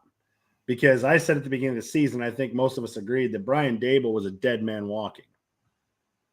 And, you know, sitting at 0-3, going with Russell Wilson, this has to be considered a Hail Mary to try to save his job, period.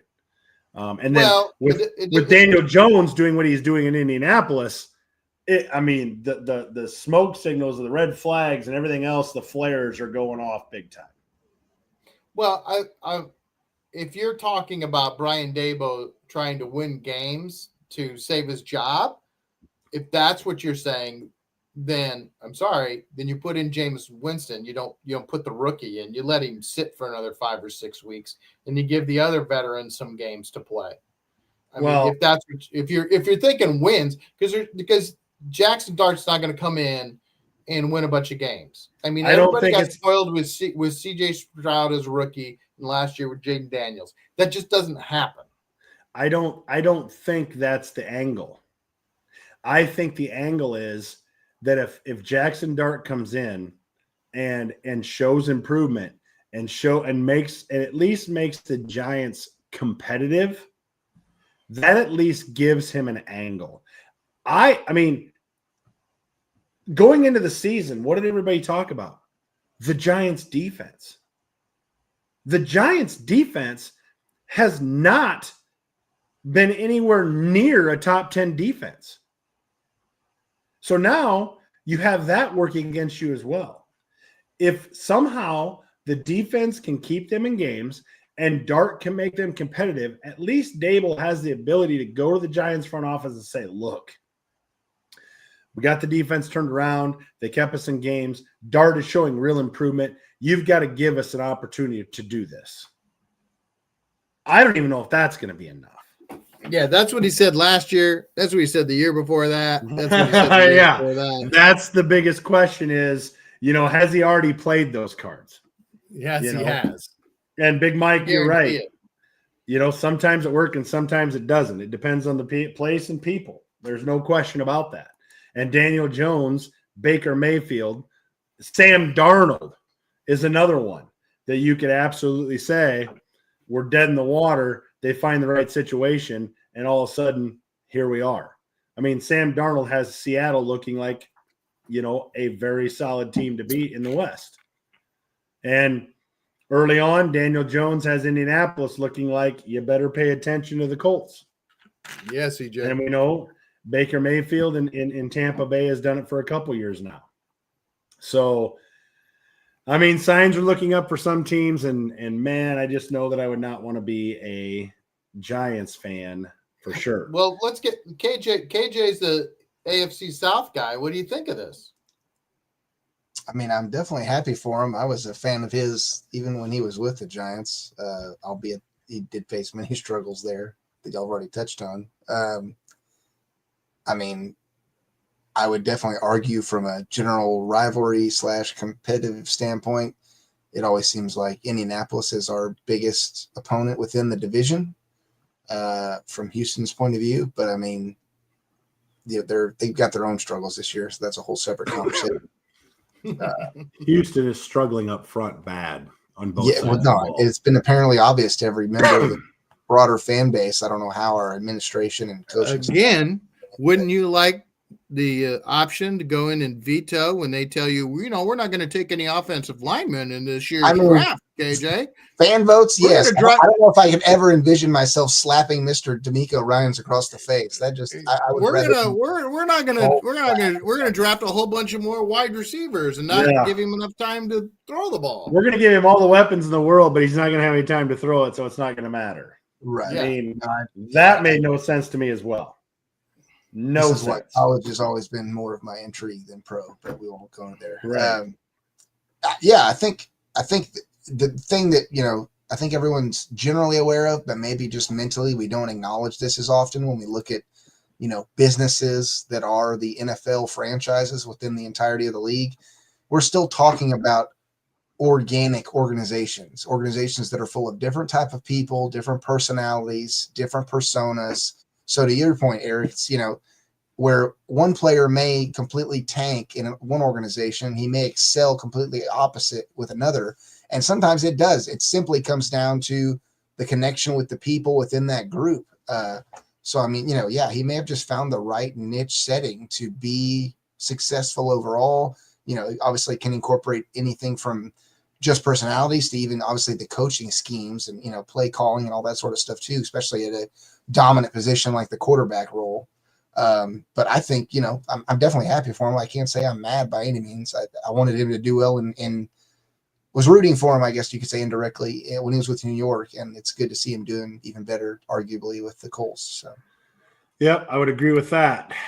Well, I know we've talked about this at length, but we're going to talk about it one more time because I think we need to. Because young JJ came out and said he was feeling amazing. He feels like he could play this week, for sure next week. But the Vikings and McConnell said, ooh, wait a second. Pump the brakes. As I said prior to this past week, what if Carson Wentz gets in there And the Vikings go 3-1, 4-0 before young McCarthy comes back. And then they turn the keys right back over to McCarthy, and he lays an egg as he did in the game that he got hurt in. I pose it again. What do the Vikings do? I mean, if you look at the numbers, and I know they did play the Bungles. I get it. Joe Burrow-less, Bengals. But you have Carson Wentz, 14-20, 173, 2 touchdowns. They end up throwing for 202 yards, rushing for 169. Those numbers J.J. McCarthy would take all day long. Are Vikings fans, as you mentioned before, Chad, those fans that have the 2 slaps, are Vikings fans going to take this if Wentz goes 3-0, 3-1, 4-0, whatever? Are they going to take it if McCarthy comes back and they hand the keys over to the vet? Addison's back now. And J.J. McCarthy lays an egg with all those weapons. Because, I've said this before and I'll say it again, Minnesota is built to win now. They've got the weapons. They've got a good offensive line. They've got a solid Brian Flores-led defense. They are built to win now. Are they going to allow their decision to put McCarthy in there to hold them back? Well, from my experience, because like I've said many times, where I live, you can't throw a stick and not hit 20 idiots in purple.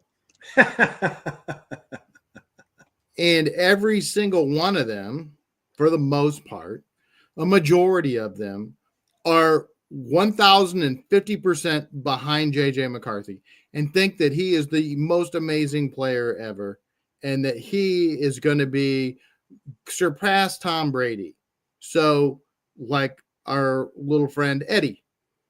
I mean, so do I think that they want him in there. I think the average fan is like, if JJ can play, put him in there. We want to see JJ because JJ is the greatest thing ever. So I think the fans are looking forward to replacing JJ to replace Carson at any moment that they need him to. And if that's this weekend, I think the fans are all for it. If it's next weekend, the fans are all for it. Am I saying that's going to be successful? I'm not saying that. What I'm saying is I think a majority of the Viking fans want him to play. KJ? I mean, let them eat cake, right? If that's what the fans want, give the fans what they want. I haven't honestly followed them this season much, so I can't speculate to say, if they just by default pull him back when he comes back after this brief stint away from starting.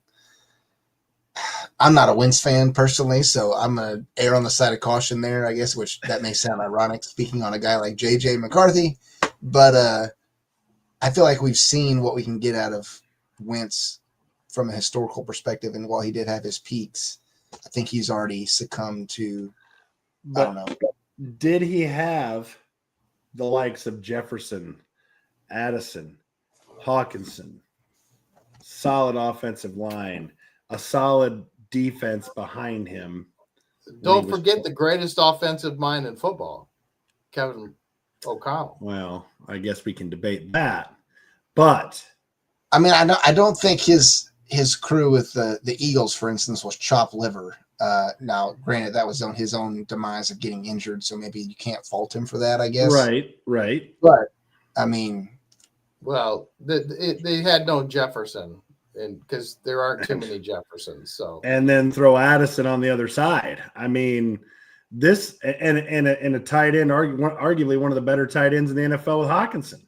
I mean, those are weapons, man. Yeah. And I guess if I'm a Viking fan, I was never high on McCarthy from the get-go. But if I'm looking at it and we are in that position to win now, I am not willing to give a year or two up for McCarthy to get up to speed. I mean, I'm only saying this from the standpoint of, other than one quarter, he has been awful. Yeah. Awful.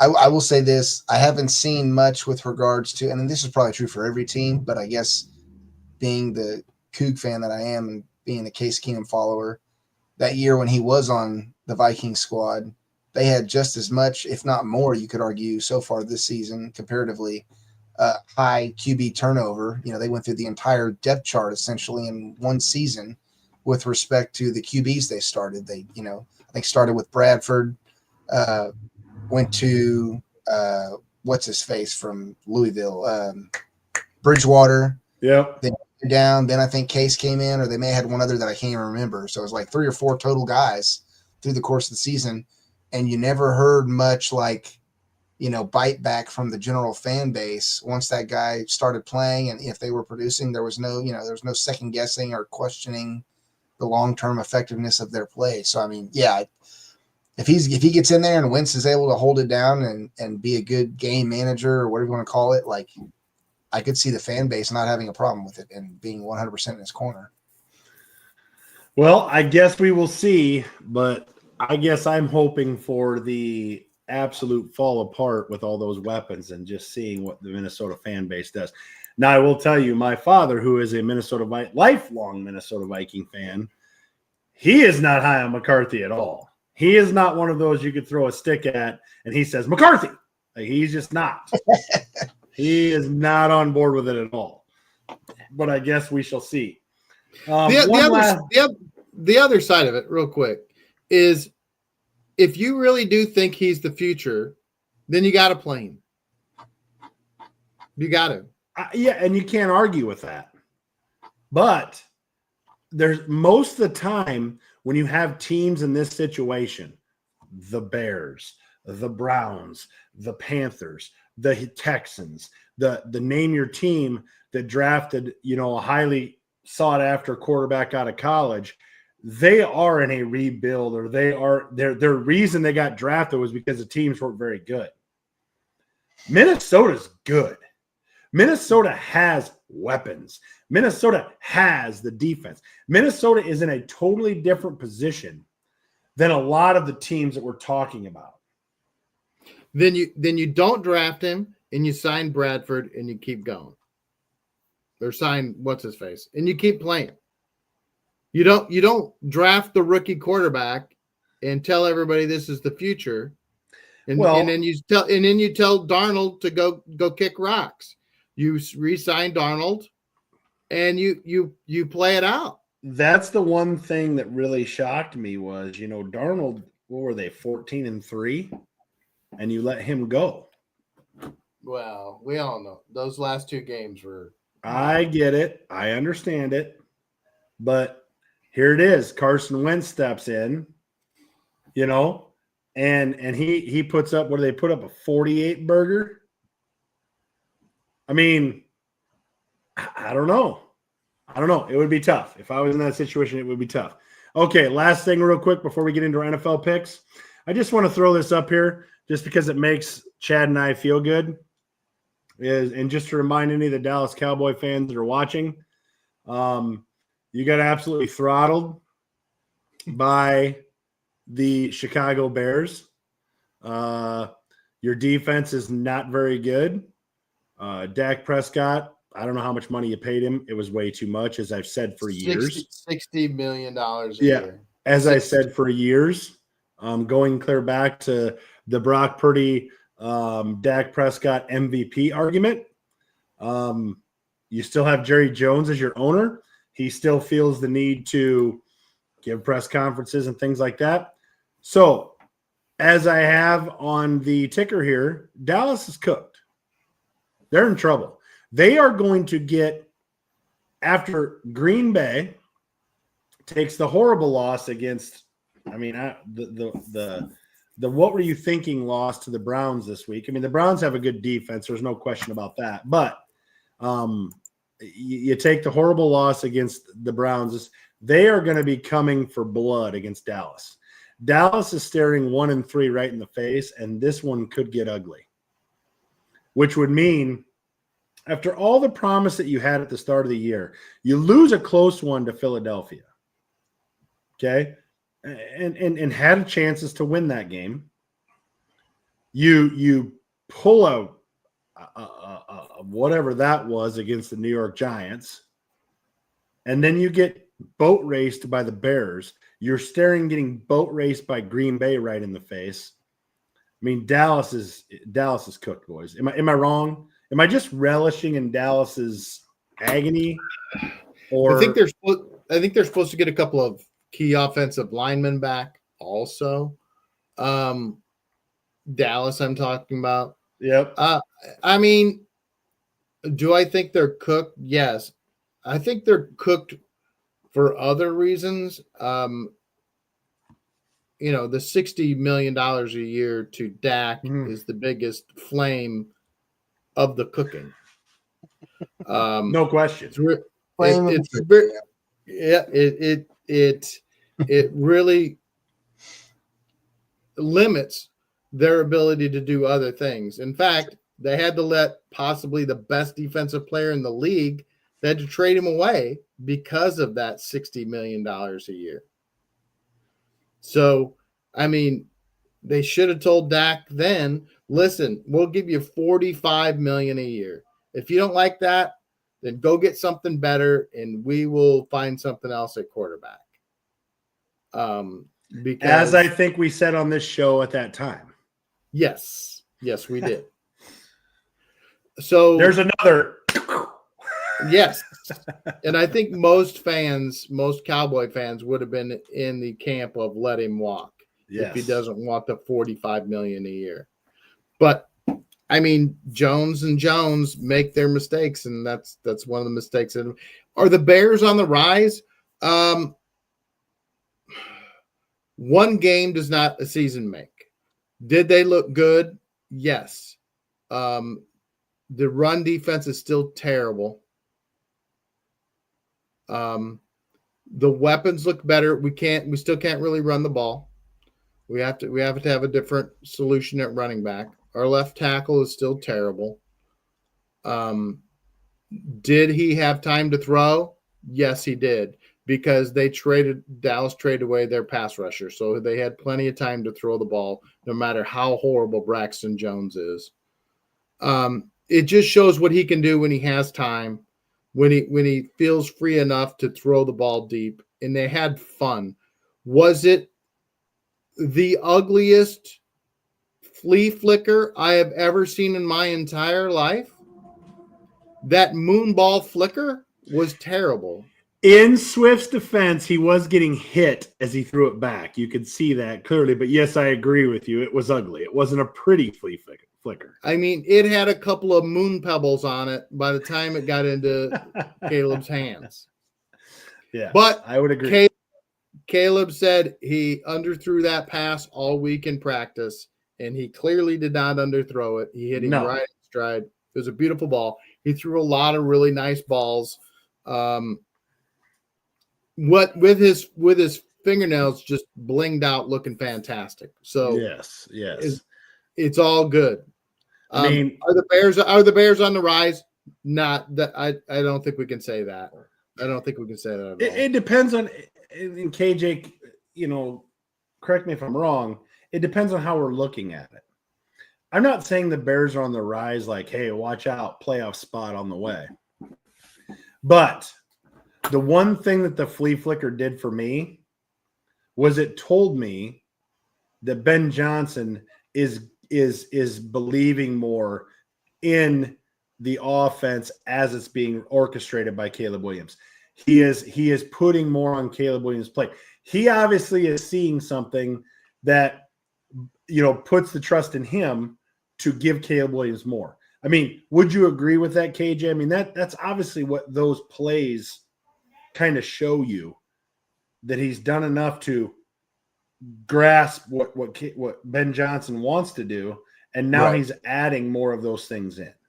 Yeah, I'd say anything that's out of the norm or outside the typical box, if you will, of your brick and mortar style traditional offensive scheme plays is insinuating some level of inner trust in your QB who's at the helm to lead the offense and pull off those type of, more dynamic plays, I guess, if you want to call them that.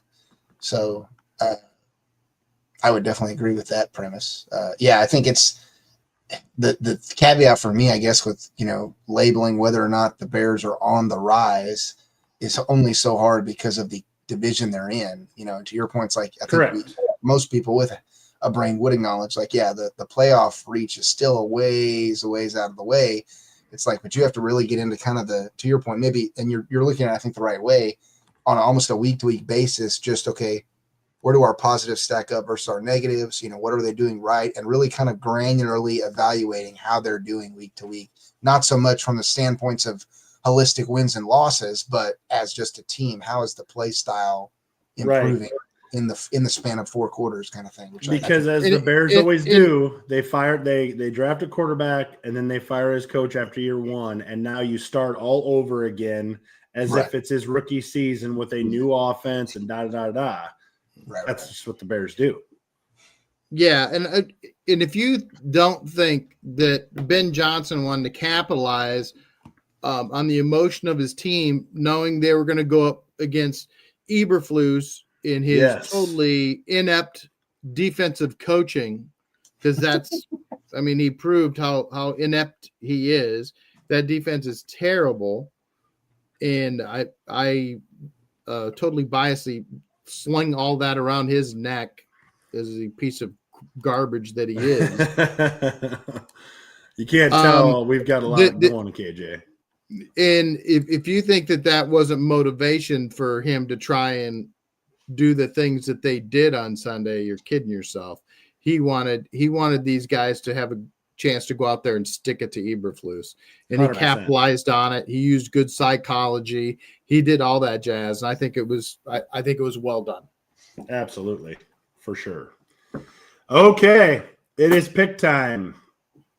First game up. Seattle 2-1 is a 1.5-point favorite at Arizona 2-1. This is the prime game tomorrow night at 7:15. I am a believer in Seattle. I'm taking Seattle. I like Sam Darnold. KJ? Yeah, I would do the same, just based off of scoring margins through their past couple games. Chad? I know you love Arizona. This has to be a tough one for you. I want to take the Cardinals. Never vote for the team you like.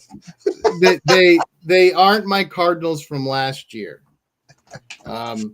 They've got Marvin Harrison Jr. He's all in his own head. Something's wrong with him. He's trying to catch the ball with the backs of his hands like he's a seal or something. Yep. And so give me Sam in the Seahawks. I keep wanting to call him Sam Bradford. I don't know why. Yeah, you said Bradford earlier with Minnesota. Yeah. I think he's taller. Yeah. Darnold is. Next game. Minnesota. Big Mike's taking Arizona. Big Mike. Flip it in on Arizona. Out on that limb. The limb. Next game. Minnesota 2-1 is a 2.5-point favorite at Pittsburgh. 2-1 Sunday, 8:30 on the NFL Network from Dublin. I do not understand how Minnesota is only a 2.5-point favorite with a Brian Flores-led defense and the most immobile quarterback in the NFL. When Aaron Rodgers gets to a spot, that's where he's at. I am going to take Minnesota in the points all day long. All day long. Chad? You don't have to think about that long. Aaron Rodgers knows how to beat the Bike Queens. And I think They're going to put Carson Wentz out there. They're going to ride in high off of last week. And give me the Stellars. KJ? And this one's hard, especially with the whole throwing the whole overseas mix. I feel like that changes like the entire schematics of Big Mike's Minnesota's spending 2 weeks overseas too, by the way. Their next game is, I forget, London, right? It's London. maybe that Is it? Okay. Yeah, Yeah. long term, but I don't know about the first weekend. Yeah. Oh man, this is no fun. I'll stick with Pittsburgh on this, only from the standpoint of severity of their past losses when I compare them head to head. So Good. I got an There you opportunity go, to make Eric. a game up. I need an opportunity to make a game up. All right. Next game. Philadelphia 3-0. 3.5-point favorite at Tampa Bay. 3-0. Noon Sunday on Fox. Chad, who you got? Give me the Eagles. KJ? My boy Jalen knows how to win games. He's going to win this game. yeah, I think this early I would have to give it nod to the experience Eagles. As much as I like Baker Mayfield and the moxie that he plays with, Yeah. this is not the Falcons. This is not the Jets. This is the Eagles. So give me Philadelphia. You don't have to I'm take it easy guessing- on me. You can say it's not the Texans too. It's cool. I get it. It's fair. Big It's Mike is going with the Bucks. He says my Bucks, so fair. My buds. I get it. I get it. Your lovely ladybug. Right. Yeah. The next game, Indianapolis 3-0 at the LA Rams, 2-1 Ooh. at the Rams. They're 3.5-point favorites. Sunday, 3:05 on Fox. This is a tough one, KJ. You got Daniel Jones, Sam Indiana Bradford. Jones. Indiana. What do you think, bud? Yeah, I would definitely give home field advantage on this one. I'm a Jones fan, but I have to give respect to the Rams and all they've got in house. So Chad? You know, the Colts, they've been a fun, pretty story, but they beat the Dolphins. They beat the Titans. And they beat the Broncos, who don't look like the Broncos of last year. No. So I think Indiana Jones stepped out of his glass slipper, and they're going to lose. So give me the Rams. I'm going with the Rams, and Big Mike is also going with the Rams. Next game, Baltimore. Not 3-0. Here you go. 2-1. 2.5-point win. favorites at Kansas City. 1-2. Sunday, 3:25. I can't believe I got that wrong. Maybe I was just psychologically thinking that they Is should have won Baltimore a 3. 2.5-point favorite? Did you make that They mistake are. too, or is that right? No, they are 2.5-point favorites. So, Chad, are you going with KC and a must-win for KC as we established, or are you going with Baltimore? KC's at home. Baltimore is not going to come in here and get this done. Kansas City can't run the ball. They're still going to win this game. It's going to be close. The refs may decide it, as everybody is convinced the refs in Kansas City are colluding. They are. And so I will take the Chefs. KJ? I'll take the flyer on this one and go Ravens. Yeah. I'm going with the Ravens simply because I would love nothing more than to listen to the Kansas City fans losing their minds on social media, wanting heads to roll. The sky is falling. I just don't think they can't run the football. Mahomes has not looked – he's looked very pedestrian. I just don't think they can do it. I mean, it wasn't really the passing game that killed the Baltimore. It was the play action because they couldn't stop the run. Well, the run in Kansas City is very non-existent. So give me Baltimore, and Big Mike is taking Baltimore as well. Final game. Chicago 1-2. 1.5 favorites at Las Vegas 1-2. Sunday 3:25 on CBS. I am taking my Chicago Bears. I think they're going to be riding high. I think they're going to try to use the momentum. I think Ben Johnson has probably inputted a couple more plays into the playbook. I think the confidence is a lot higher after that win against Dallas. Give me the Bears. KJ?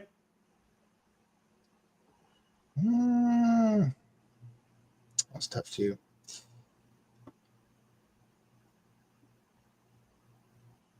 I'll take the Bears on that one too. I'll take the flyer on them. It's not a flyer, KJ. It feels like it. It's a lock. At this point, You've got Tom Brady announcing and sitting up in the press box. Yeah, no doubt.